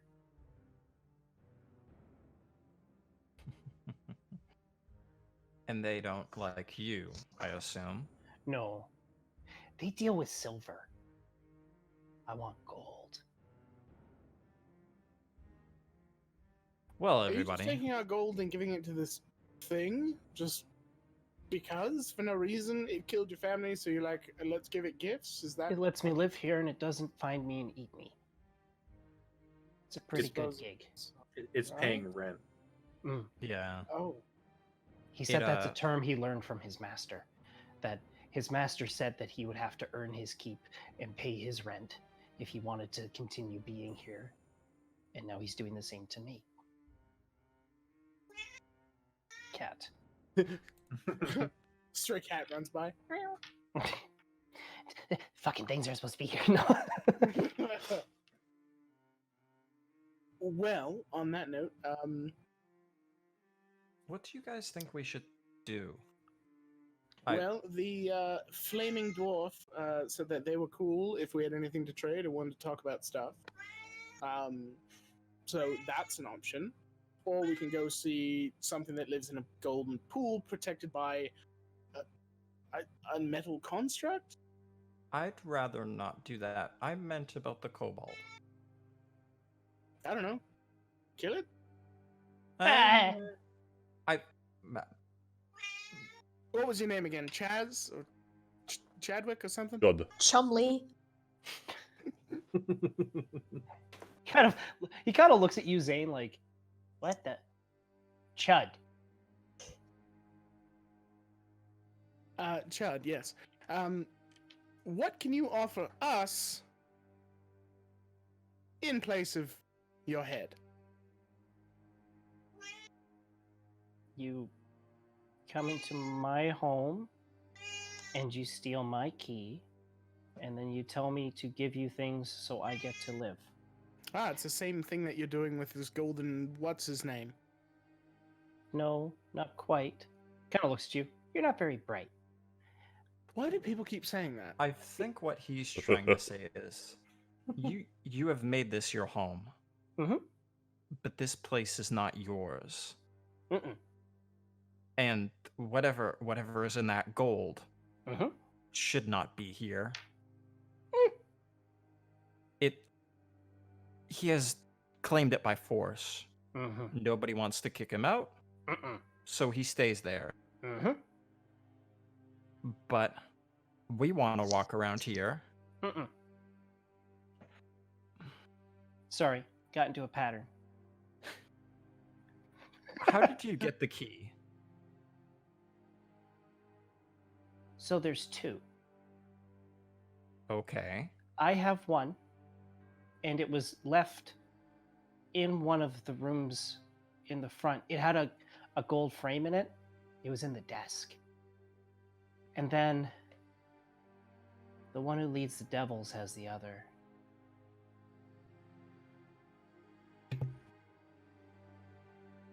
So What do you know about platinum? It's a metal. You're being dragonkin yourself. Do you know anything about anything made of platinum? A certain platinum dragon? His eyes kind of narrow. You don't know kobolds very well, do you? I know that your scallion look like little dragons. They praised Tiamat. Well, that's filthy. Why would you do that? Why would you worship the other one? Because he's not very bright. Oh, we covered this. Queer, and I'm trying to do some. Never mind. We Whatever. are talking back and forth without making a decision. I say we go down, speak to the dwarves, mainly get them to come up and help us destroy this mechanical thing. That way we can take a look inside the metal pit, the gold pit, and see if we can run away or not without dying. all right. So for now, we just take the kobold with us. I mean, he's not going anywhere. He kind of looks down. He's tied up. He's, nope.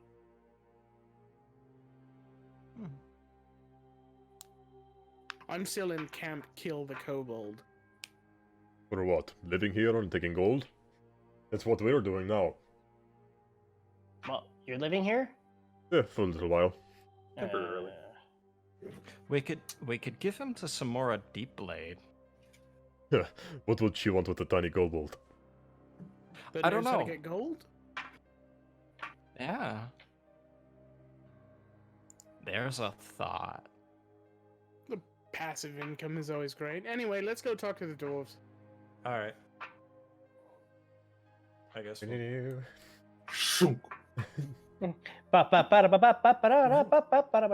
And almost like magic, the devil's advocates find their way through. Oh, Zane falls behind a little bit. I got lost. The phase shift didn't work right. Yeah. As you approach, the dwarf goes, "Hey! Didn't expect you're back so soon." Yes. We'd like to converse with you and your captain and possibly do some trade. Aye. All right then. All right. Give me 1 second. And he opens the door behind him. He heads inside briefly into this black abyss. Comes back out. Goes, all right. Come on in. Hands off your weapons. We're on high alert. So he heads in. Let me open this room. And Oh, look, a furnace.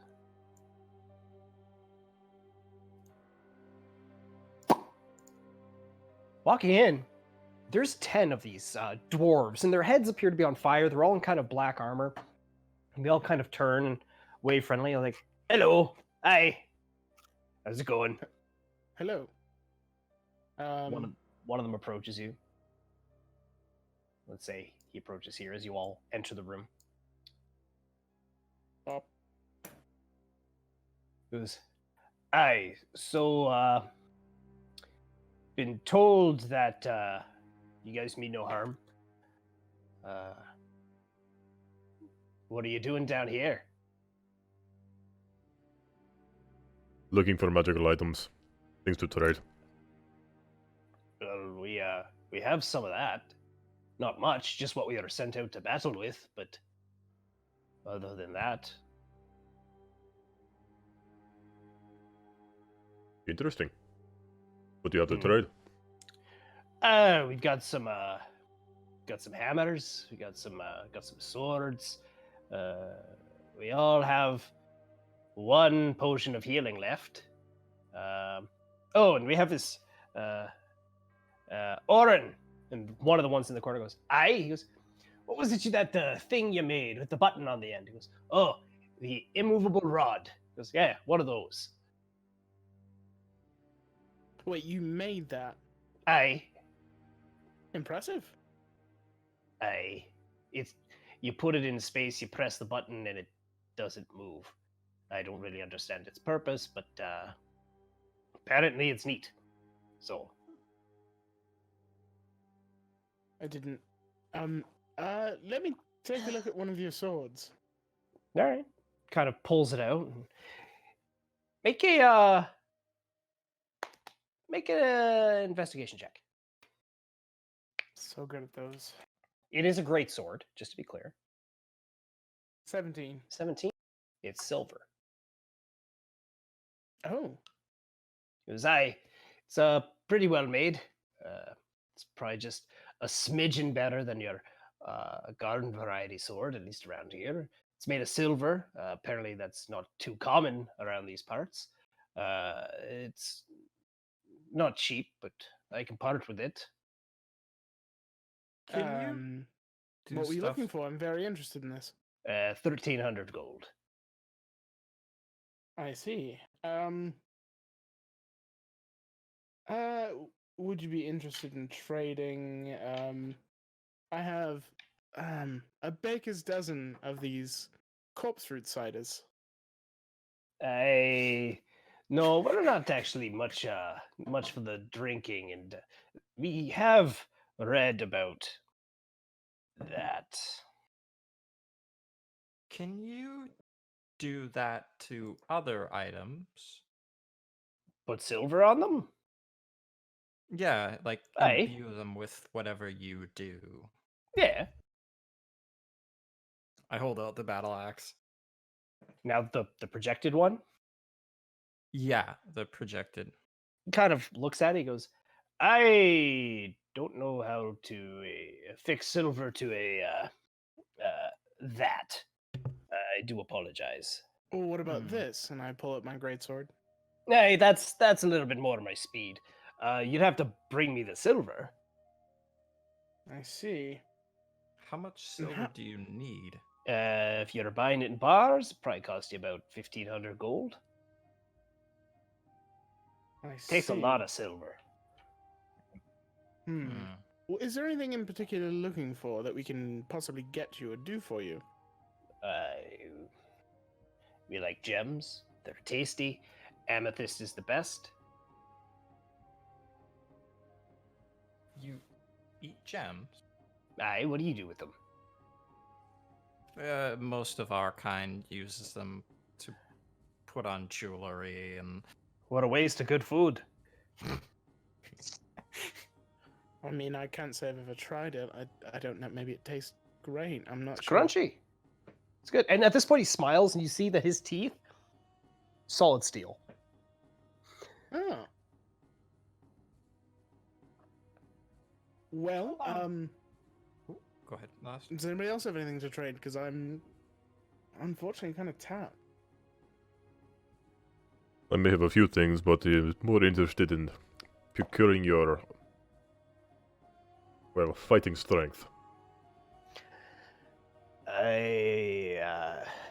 Not against devils or salamanders or anything like that. All right, I'm listening. Well, we opened up a secret passage, found a giant metal construct, and apparently there is a pool of molten gold beyond that. He kind of looks at you for a second. Make a persuasion check, because he thinks you're lying.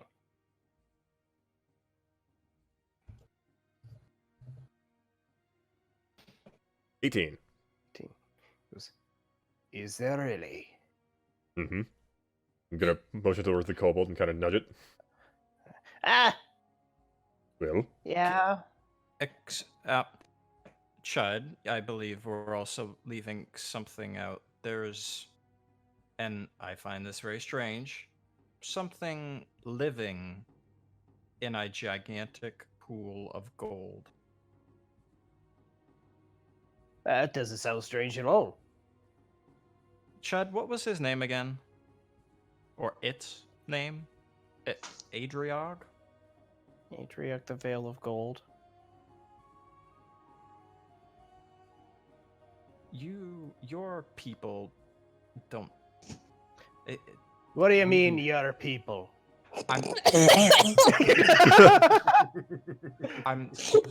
I Smell being insensitive again. I simply have you ever encountered something we're not familiar with, creatures or beings that live in gold? There's a And- lot here that we're not overly familiar with. We've kind of learned that things on the elemental plane of fire are little different. For example, have you ever seen an Efreet? I don't know what that is. Exactly. So, something living in gold sounds pretty normal. Probably nice and warm. Might want to make things out of the gold. Might just be hoarding it, who knows? He also said that, to quote the kobold, it is worse than a devil, Aye. and whatever it has is scary enough that the devils are willing to cooperate with it in some fashion. Alright, so let me just get this pitch here straight. You want to come in here. You don't want to buy anything, that's fine, I don't. But you want to buy our services, that's fine. We do battle, that's what we do best. Right, men? Aye, aye, aye. Just kind of a bicker back and forth there. And it goes, however, you're telling me that there's some big construct in a secret room. Fine, I'm sure. With your force and whoever I can spare to send with you, that wouldn't be too much of an issue. But then you're telling me there's something in a big pool of molten gold, and not only is it worse than a devil, it's able to survive in a pool of molten gold. Can't you? Your head is on fire. There's a reason why we do not give all information first. I probably could. I shouldn't. I'd probably get covered in gold. I'd stop looking like a fire dwarf and start looking like some kind of Rin Tin golden toy. So unless you want to be completely covered in gold, there is no reason to be in a pool of gold. So, what are you offering in exchange for my men?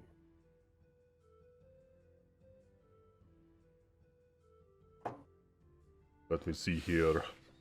I can Companionship. put up 200 gold, companionship, 13 pints of corpse fruit cider. Not interested in the fucking cider.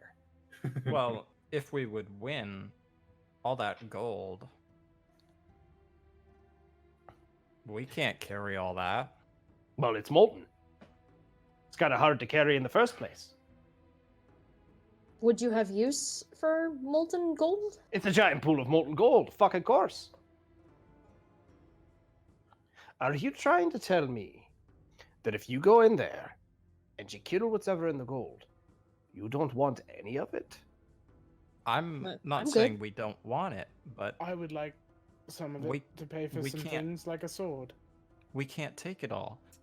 There's lots of you. There's a few of us. Persuasion check.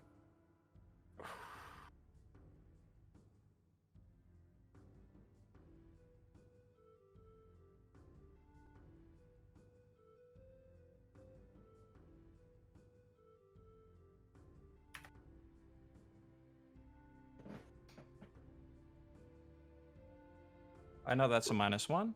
Roll a d10.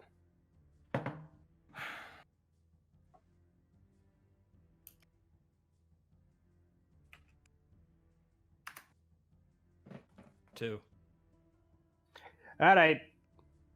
What you hard grizzled bastards want to go with these ragtag? What are you? The Devil's Advocates. Not Which one related. who of you wants to go with the devil's advocates and go try and kill some beastie that lives underneath gold? There's silence. And the dwarf that was standing guard goes, "Oh, I'll go." And one more. "Aye, as will I." Captain turns back. "Anyone else?" I have Y'all 6 kinda- rubies. Gonna pull them out and hold them in my hand. Roll a d4.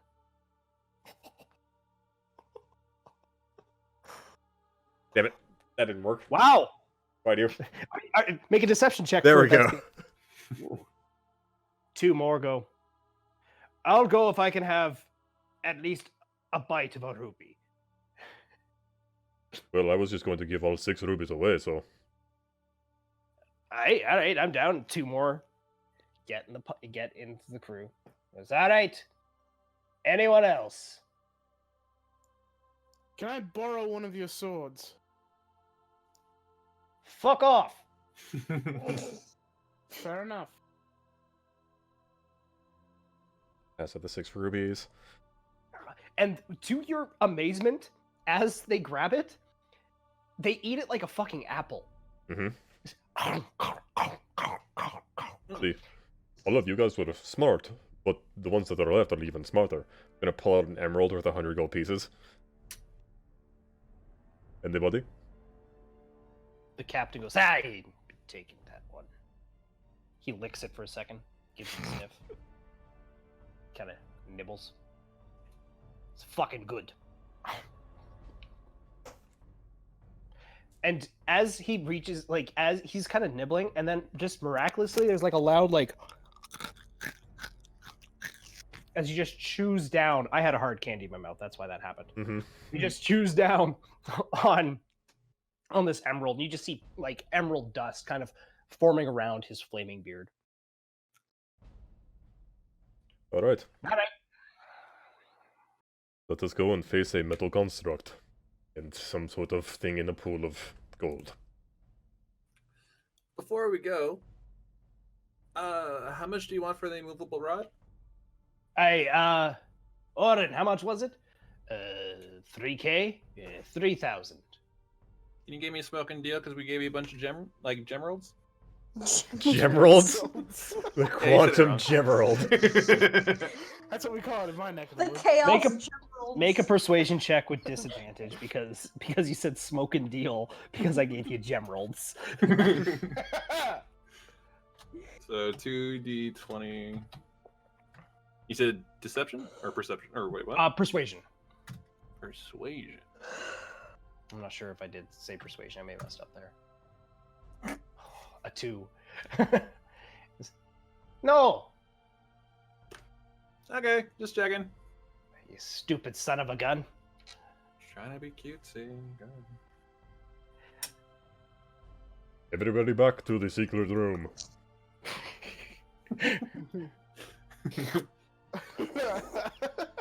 In true Like- Chattervane.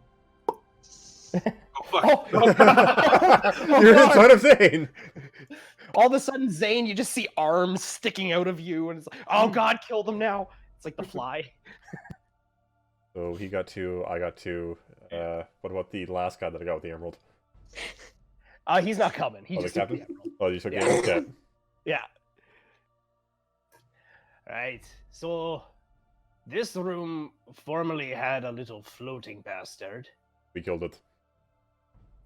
No, you didn't. Really glad we brought you guys on the team. It Can I just moved. make a quick note of something? I'm really Yes. sorry. I'm trying really hard to concentrate, but look at random fun. Oh, that is adorable. Oh, it's cute. I can't move forward. I can't lean forward though. Alright, gonna take the key off Zane and plop it in. All right. Transformer sound. And once again, that whole room opens up. The big guy's still there.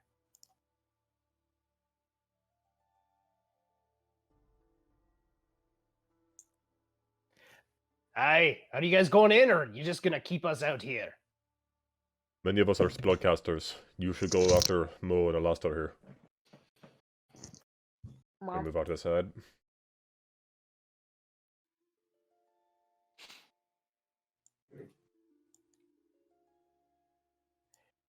They move up here. Alright, now let's try something. Big Metal Man, can you speak? Still staring at you. The minute you get close, Alastar, Ah, Yeah. it had the to be a sword last. comes up and it's looking at you in a defensive stance at the ready. Both Back up. hands on the sword. Back up. All right. Oh, it knows we're here. Might as well just get on with it. Can I Sure. investigate this area? Go ahead and make an investigation check. Chud, how do you get by this thing? It knows me. Can you convince it to know us? You have to untie me first. No. Fuck you. 7. You're not sure why, Zane, but like it seems like an entire library was piled up here and burned. You We also can- see a door over there. We can explore the burnt books later, Zane. Bit more of a problem. Okay. Oh, I want the books. I don't know if this will work, but I'm going to pull my finger and cast Dispel Magic on it.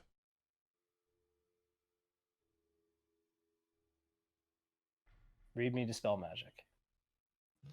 Choose one creature, object, or magical effect within range. Any spell of 3rd level or lower on the target ends. For each spell of 4th level or higher on the target, make an ability check using your spellcasting ability. The DC equals 10 plus the spell's level.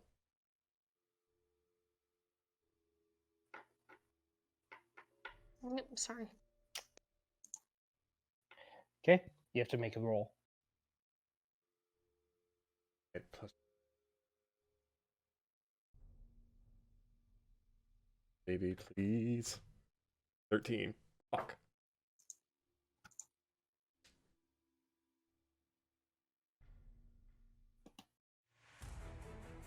Ah! Okay, so we're No! gonna last her. I need you guys to roll for initiative, please.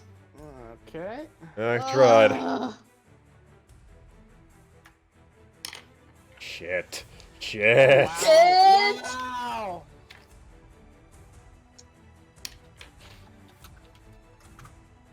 Okay, Can I- I have to move a stat block. Give me a second here.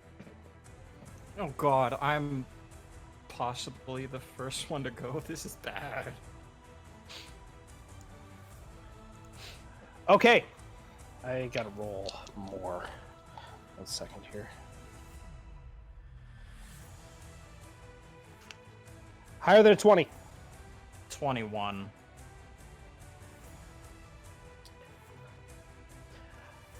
Higher than a 15.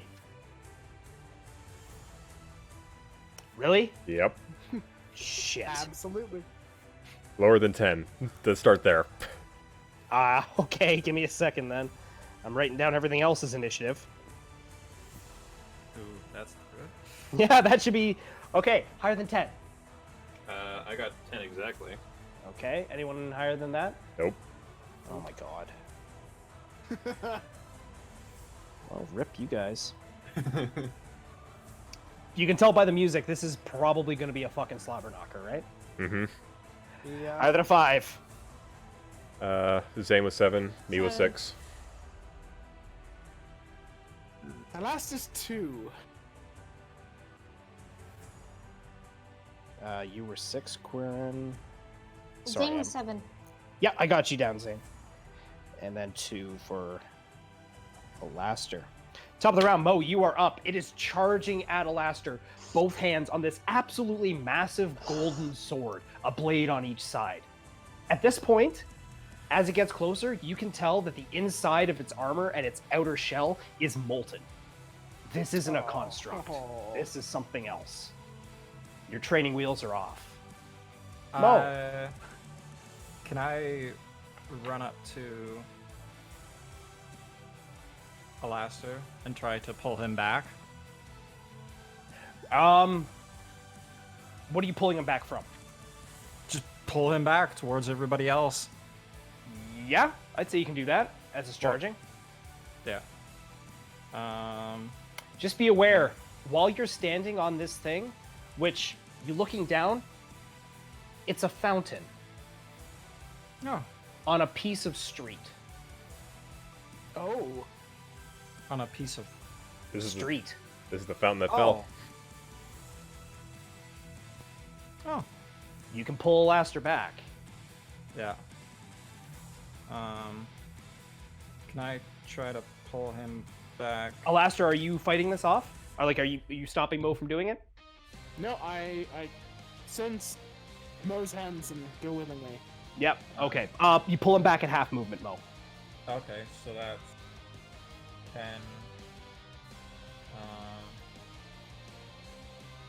Kind of this stupid. You about there. That's about as far as I think you'd be able to go. I was gonna by try pulling. and yeah. Okay. Yep. So you pull Alaster back with you, Yeah. right to there. Anything else from you? That's it. All right. It's now your hired gun's turn. That's for you. As it's charging, they're running right up on either side. This looks practiced. They are both going to pull out warhammers, and they're both going to make an attack against it. The first one misses. Second one misses too. They both go and they swing, and you hear that hammer, kong, kong, hitting the plate as this thing is still charging right towards you guys. That ends those the Azer's turn, and now it's the Molmog. The Molmog is going to run right in here, and is going to use its multi-attack and make 2 double-bladed sword attacks, one against Alaster, one against Mo. First one is a 24 to hit against Alaster, and it is a 22 to hit against Mo. Both hit, I assume? Yes. Alaster, that is math. 12 points of slashing damage. Mo, that is 7 points of slashing damage. As the sword just comes right across both of you, and it is huge. The sword itself is probably as long as Quirin is tall. That's going to end the Molmog's turn. Zaz, you are up. What would you like to do? I am going to. Sorry, just give me a sec. No worries. I'm gonna. Fuck. If I move from there, I'm gonna engage an attack of opportunity from it, right? This sword is very long as well. Scary. Okay, I'm gonna cast Blight. Blight. Is that a ranged spell attack? Yeah. All right, so you roll to hit, correct? No, it's con save. Oh, it's con save. Okay, that's what I was asking. Yeah, Constitution's a 15. that's what it rolled? It rolled an 11 plus 4. Okay. So it's going to be taking half of 88. All right, so roll your 8d8 for that. A blight. 15. So you watch as actually some of the molten gold underneath its armor begins to harden as moisture is being sucked out, and you notice slag beginning to come to the top. It shakes it off. That's a good move. Let me just do a bit of a basic math. This is a big number. All right, anything else from you, Zaz? No. All right, Zane, you are up. What would you like to do? I want to move over here. Okay.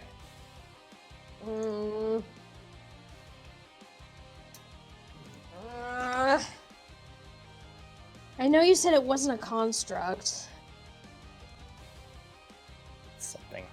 Something else. Okay, I want to cast Witch Bolt.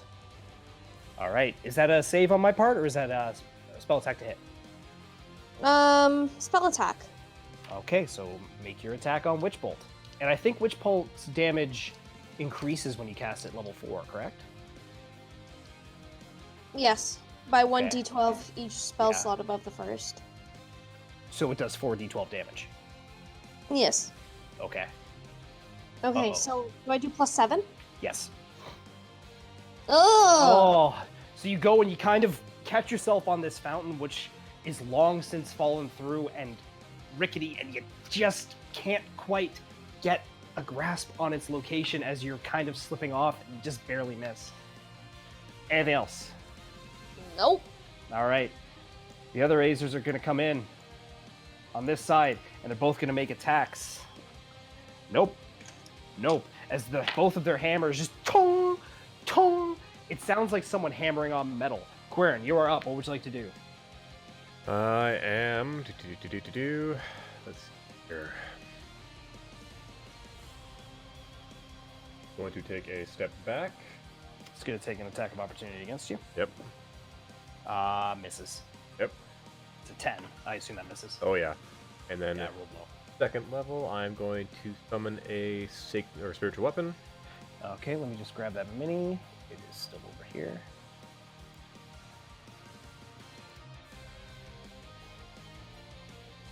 Okay.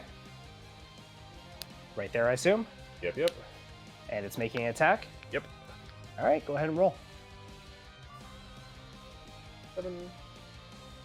22. 22 does hit.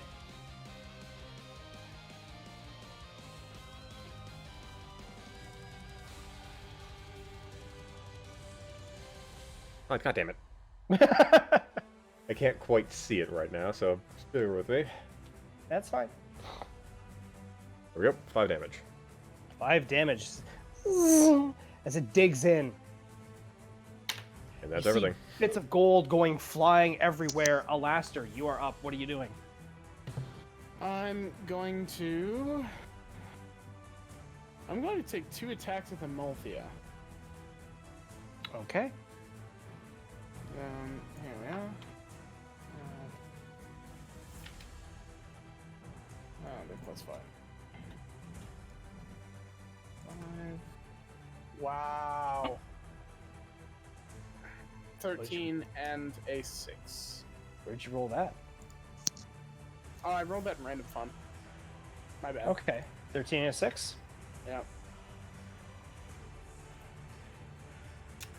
That's a 14 and a 9, actually. As both just whoosh, whoosh, as it hits the armor, and you can hear Amalthea going, not quite. Maybe get away from it. Anything else from you, Alastair? I'm going to risk an attack of opportunity to move away from it. It's already taken its reaction. Ah. Okay. Yep. All right, that's it. Yes. Top of the round, Mo, you're up. What are you doing? I'll make 3 attacks. All right.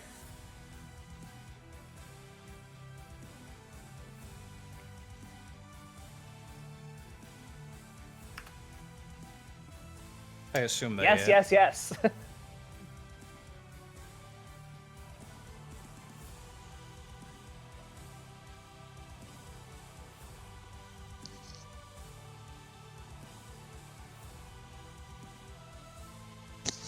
Oh, wait, so I put in the wrong number?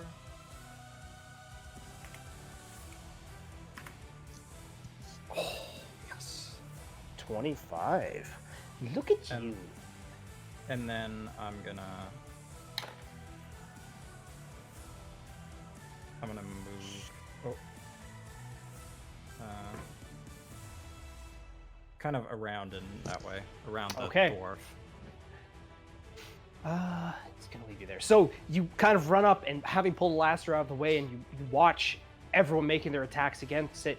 You realize to hit between the plates of its armor, and your blades strike true, and molten gold goes flying everywhere. It's not quite as hot as you expect it to be, almost as if it's magically kept molten. As you slice and you feel the pieces go past you, you run off around the Azer that just kind of looks at you and looks back. It is now the Azer's turn. They're going to come down here.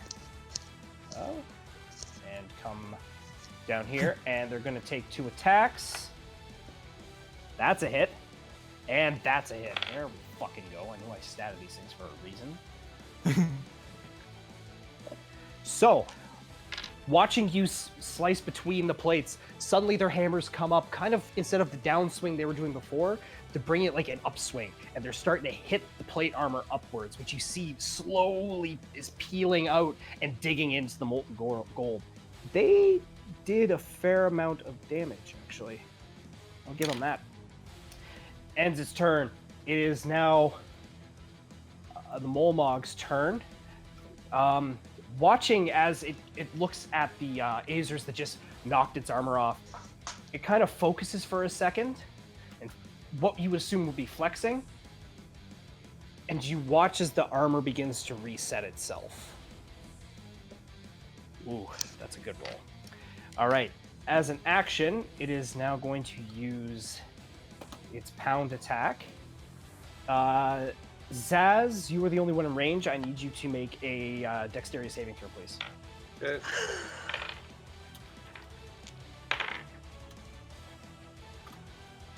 Shit. 5. So, the monstrosity takes its sword and kind of holding it in one hand and punches the ground like full Iron Man style, and every creature within 5 feet of it is thrown back directly 5 feet. Spiritual weapon will stay because it's a spiritual weapon. And you take 4 points of bludgeoning damage from it flying back. Okay. That ends the Molmog's turn. Zaz, it is now your turn for retribution. What would you like to do? Am I still within range for an attack of opportunity? No, you don't know. It's a big sword.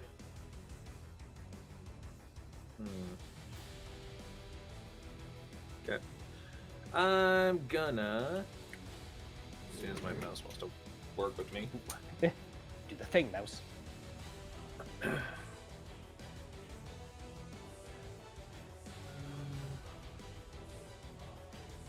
Okay, I'm going to cast Erupting Earth with the point of origin for the spell being like direct center where the Molmog is. All right. Well, let me get you your mini. Thank you.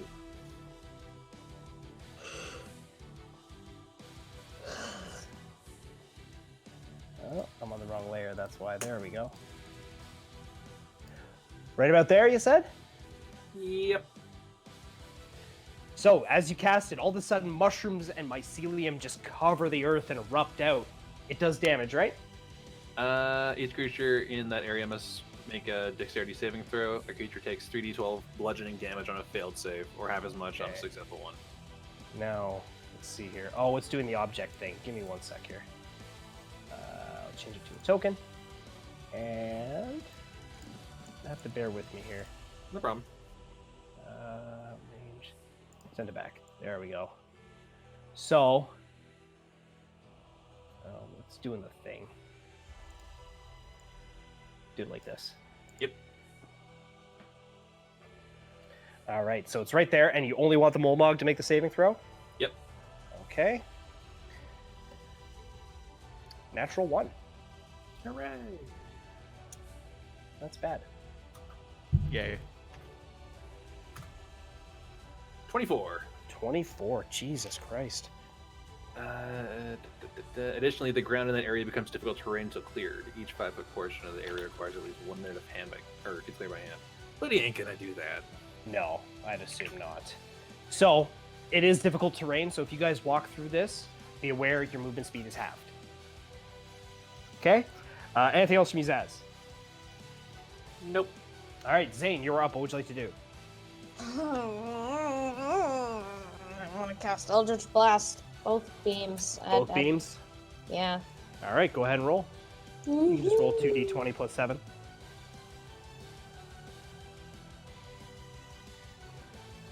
Oh my lord. Oh my god. 2 nat 1s.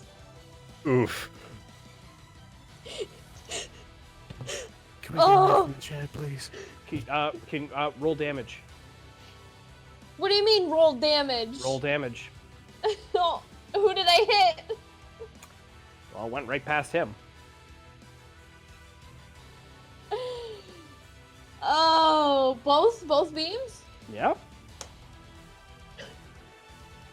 So as you go and try and step off the fountain, you slip, and the beams go around it and hit your 2 new allies on the other side square in the chest. They both take 11 damage. Oh. Anything else, Zane? I'm sorry. That's it. That's all I want to do. All right. It's now the Oh. first 2 phasers attack. They're going to come back in. These are 5 feet. And they're both going to make attacks. Both hit. Using the same technique as before. Ooh. Jesus. Yeah, wow. That did a fair amount of damage.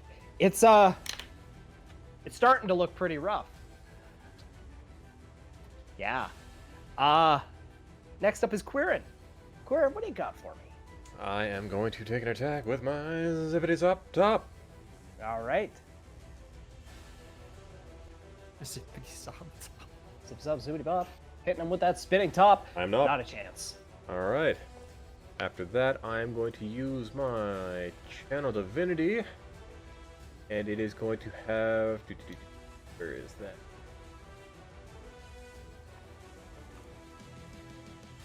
The next attack last on one you're it on deck. has vulnerability.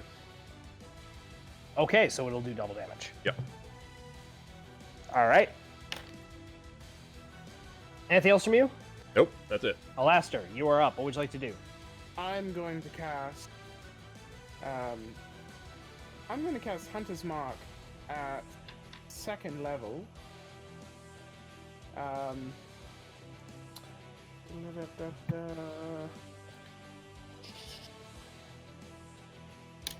Yeah, and attack with Emultia. All right. Go ahead and make your attack. Wow. Oh, Roll it again.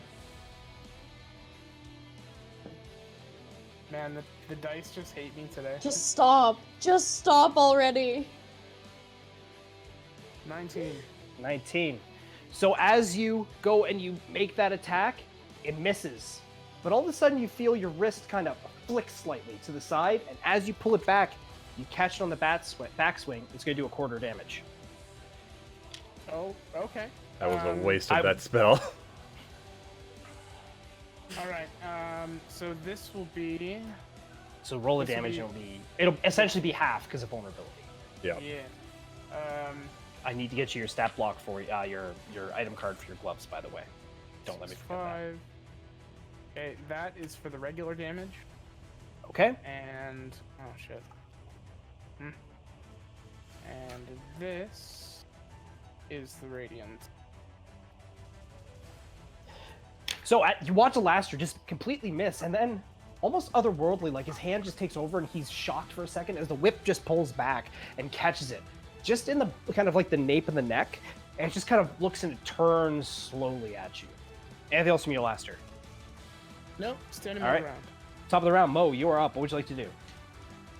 I'm gonna move him Okay. and make 3 attacks. All right, go ahead and roll.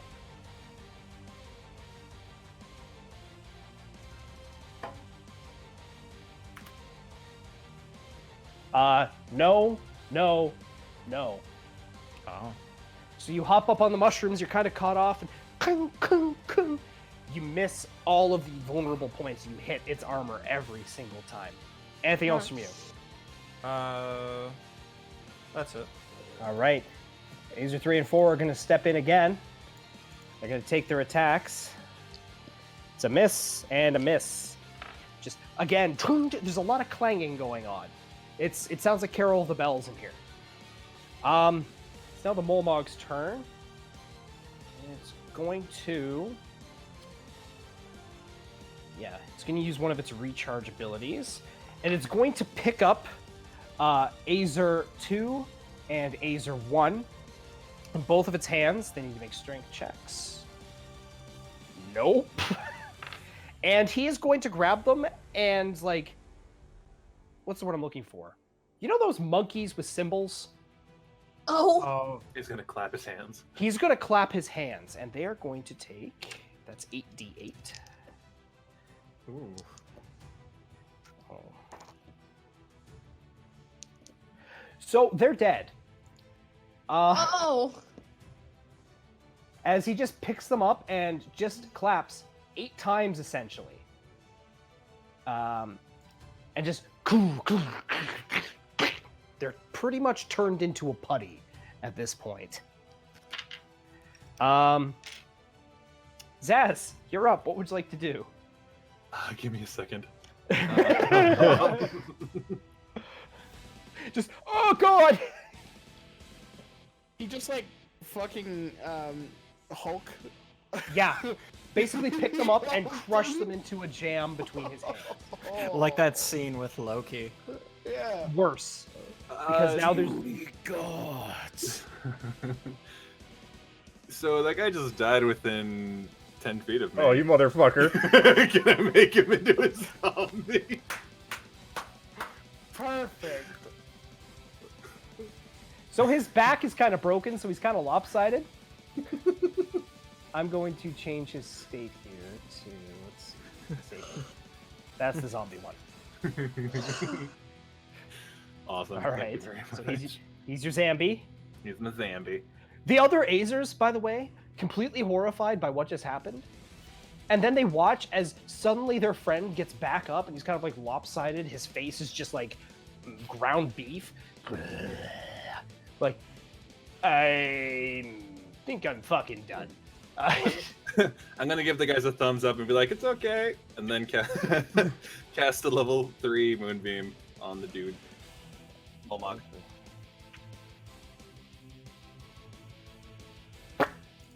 Thank you. All right, and he enters it, so he needs to make it's a dex save, yeah? Con. Con, yes, sorry. What am I thinking? Oh, it was just dex for erupting. That is... It's a 14.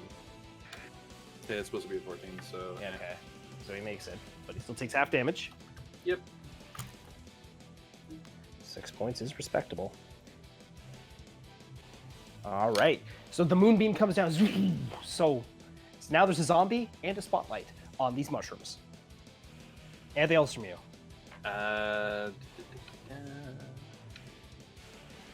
No. And then I believe immediately after my turn, the zombie goes, and I'm basically just going to have him attack. Yep. Have him Cool. attack. Doesn't hit. Oh. He just kind of lifts his arm and ting. Just hits with his hammer, just kind of hits the armor. Again, the other Azers are like, eh. Zane, retribution round. What do you got? Not a lot considering I used all my spell slots. Oof. Rough. Eldritch Blast the fucker. Epic Blast. So you want me to do 1d20 plus 7, right? You can do 2d20 plus 7, and we can do the math real quick.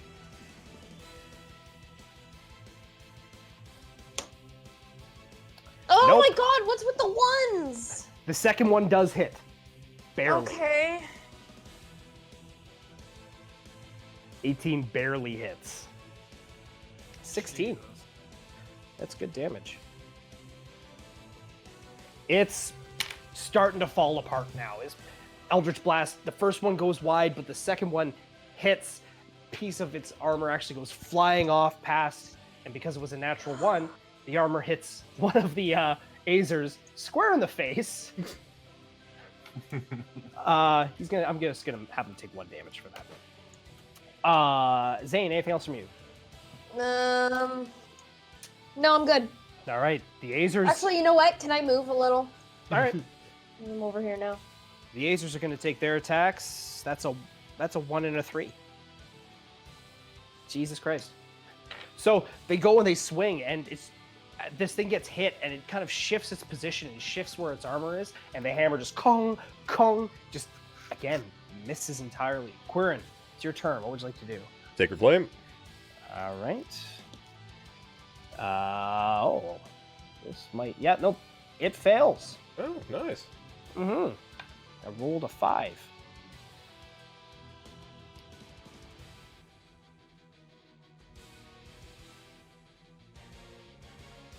12 damage from that.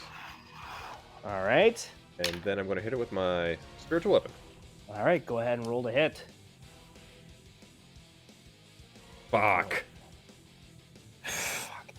Completely misses and actually goes through and kind of half goes into Zaz's moonbeam, and you watch part of the spiritual weapon start to melt.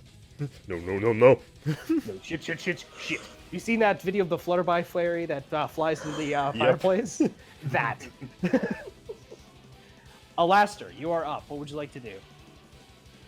I'm going to cast Branding Smite Okay. on it. It sheds dim light in a 5-foot radius. Okay. And I'm... Oh, cut out for me. What are you doing? Hmm? You cut out for me. What are you doing? I said attack it with a multi after casting Okay. Branding Smite. Yeah, sorry. You cut out, so I Sure. didn't hear you. 18. Oh my gosh. 19. Alright. Huh. 2d6 plus. Oh god, you know this by now. 5. So this is the regular damage. Huh. And this is the radiant. So 24 damage. Describe it to me. I'm going to use the whip and wrap around its throat and pull hard, and golden fire erupts from the whip and basically coats this thing. As it falls to the ground, lands in the mushrooms.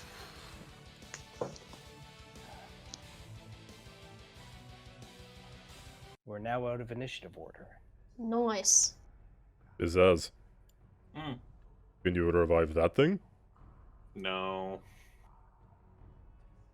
I'll just look at the 2 remaining dwarves and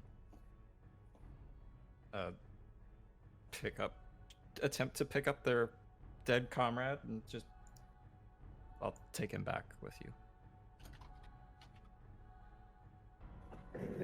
They looked like, I suppose we knew what we were getting into.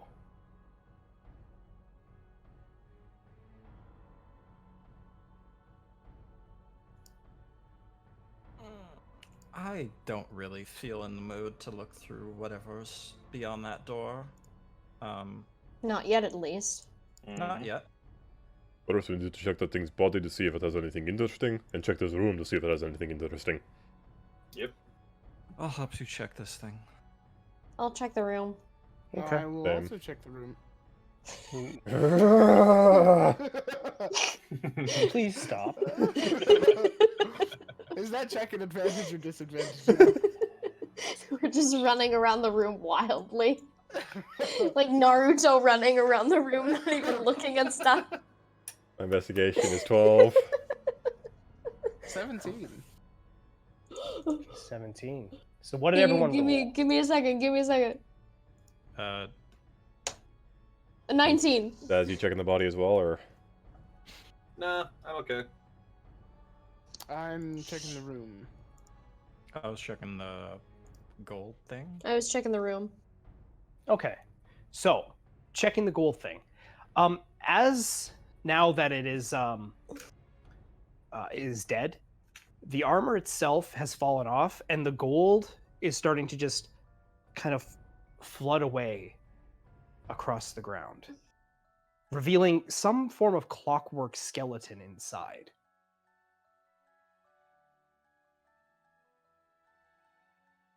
Those checking the room. These books have been placed here deliberately and deliberately burned.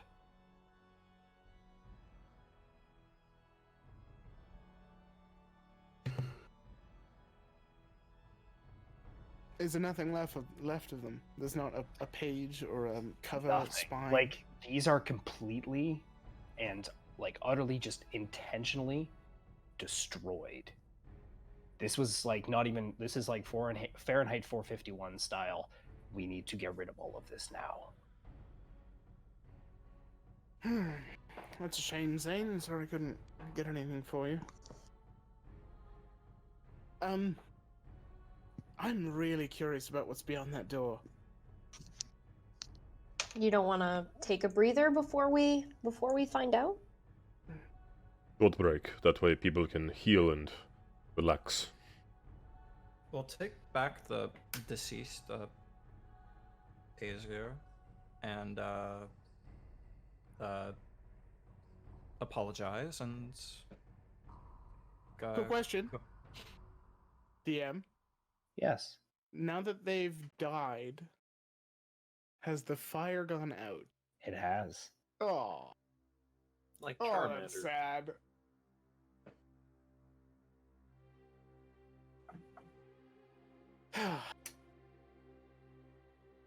So what are you guys doing? I'm gonna Alright, take that's- the dwarf back to his friends All with right. the other two. So as you go to exit the room, Oh boy. you're not sure why, but you turn back and do a survey of the room. And your eyes fall upon the chains on the walls. Can I get you to make a wisdom saving throw for me, please? Everybody? Everyone? No, Quirin, actually not you. Not me? No, Alright. Mo. Just Mo. Oh.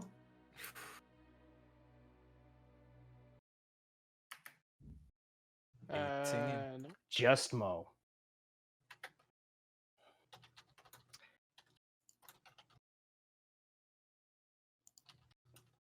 That's a net 18.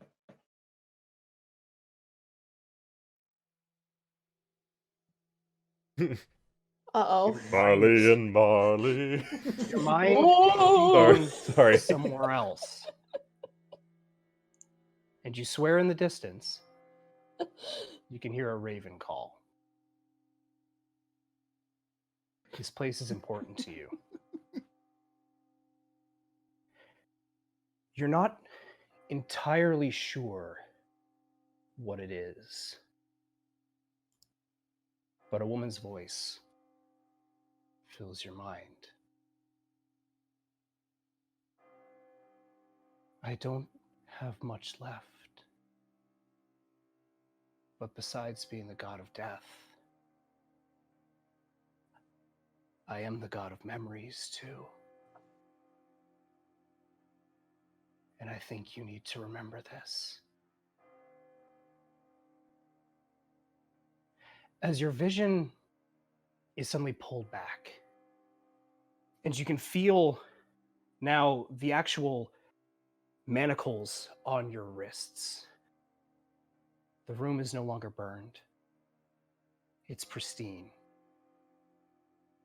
Pristine, except for the bodies of your father, your mother, your older sister, younger sister. There's about 12 people in the room, all dressed in purple robes, adorned with feathers.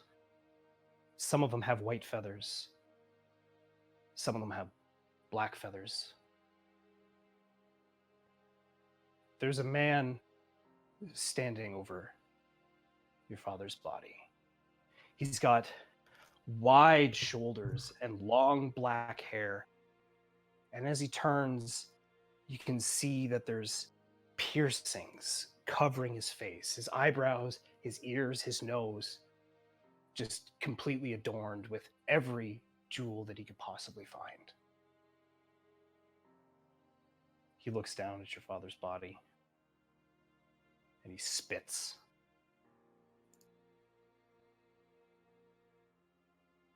He looks to the 12 people in the room and goes, "All right.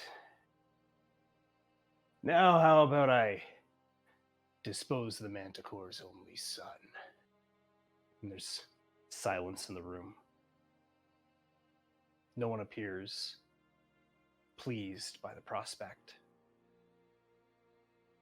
And he turns to you, Mo. Looking down, you realize that you yourself are maybe 8 years old. He gets right up to your face,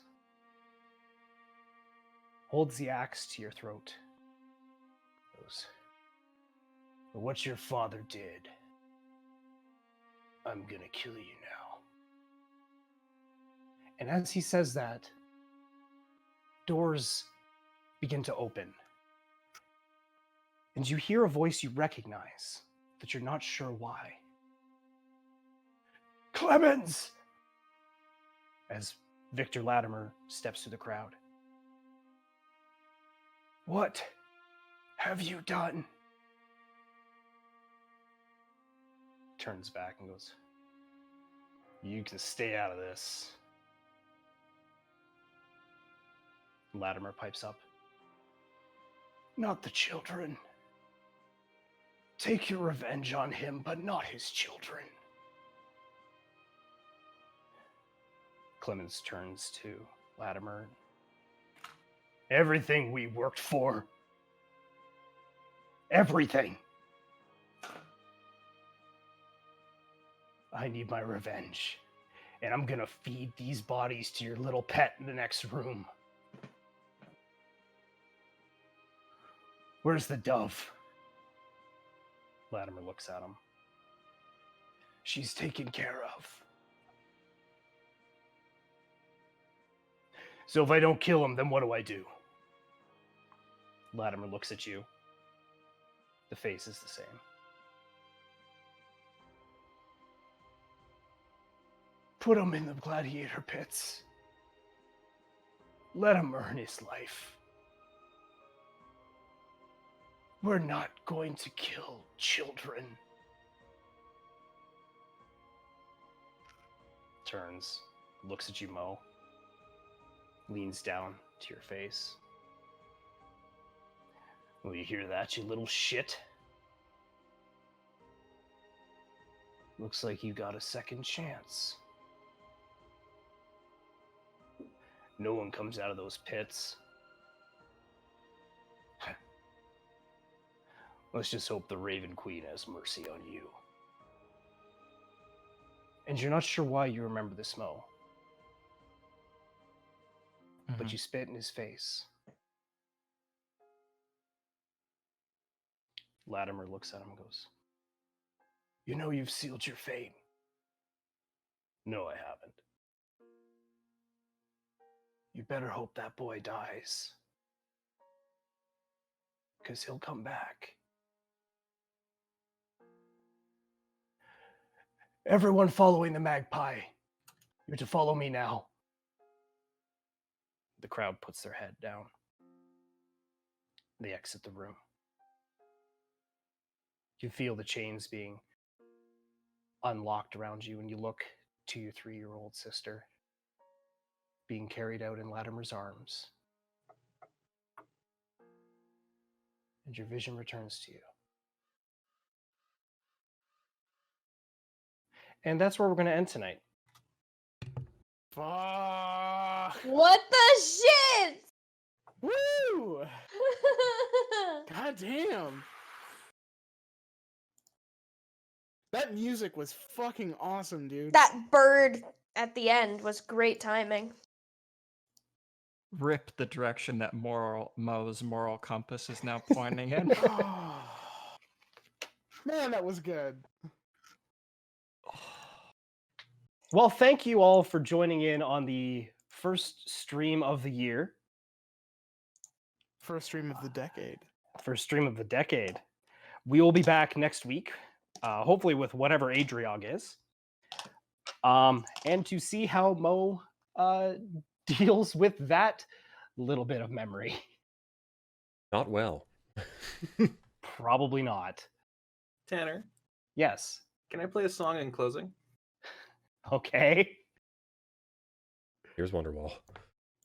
I'm waiting for it. Oh, God. Yes. Oh! So, as always, bon nuit. Bon nuit. Fun week.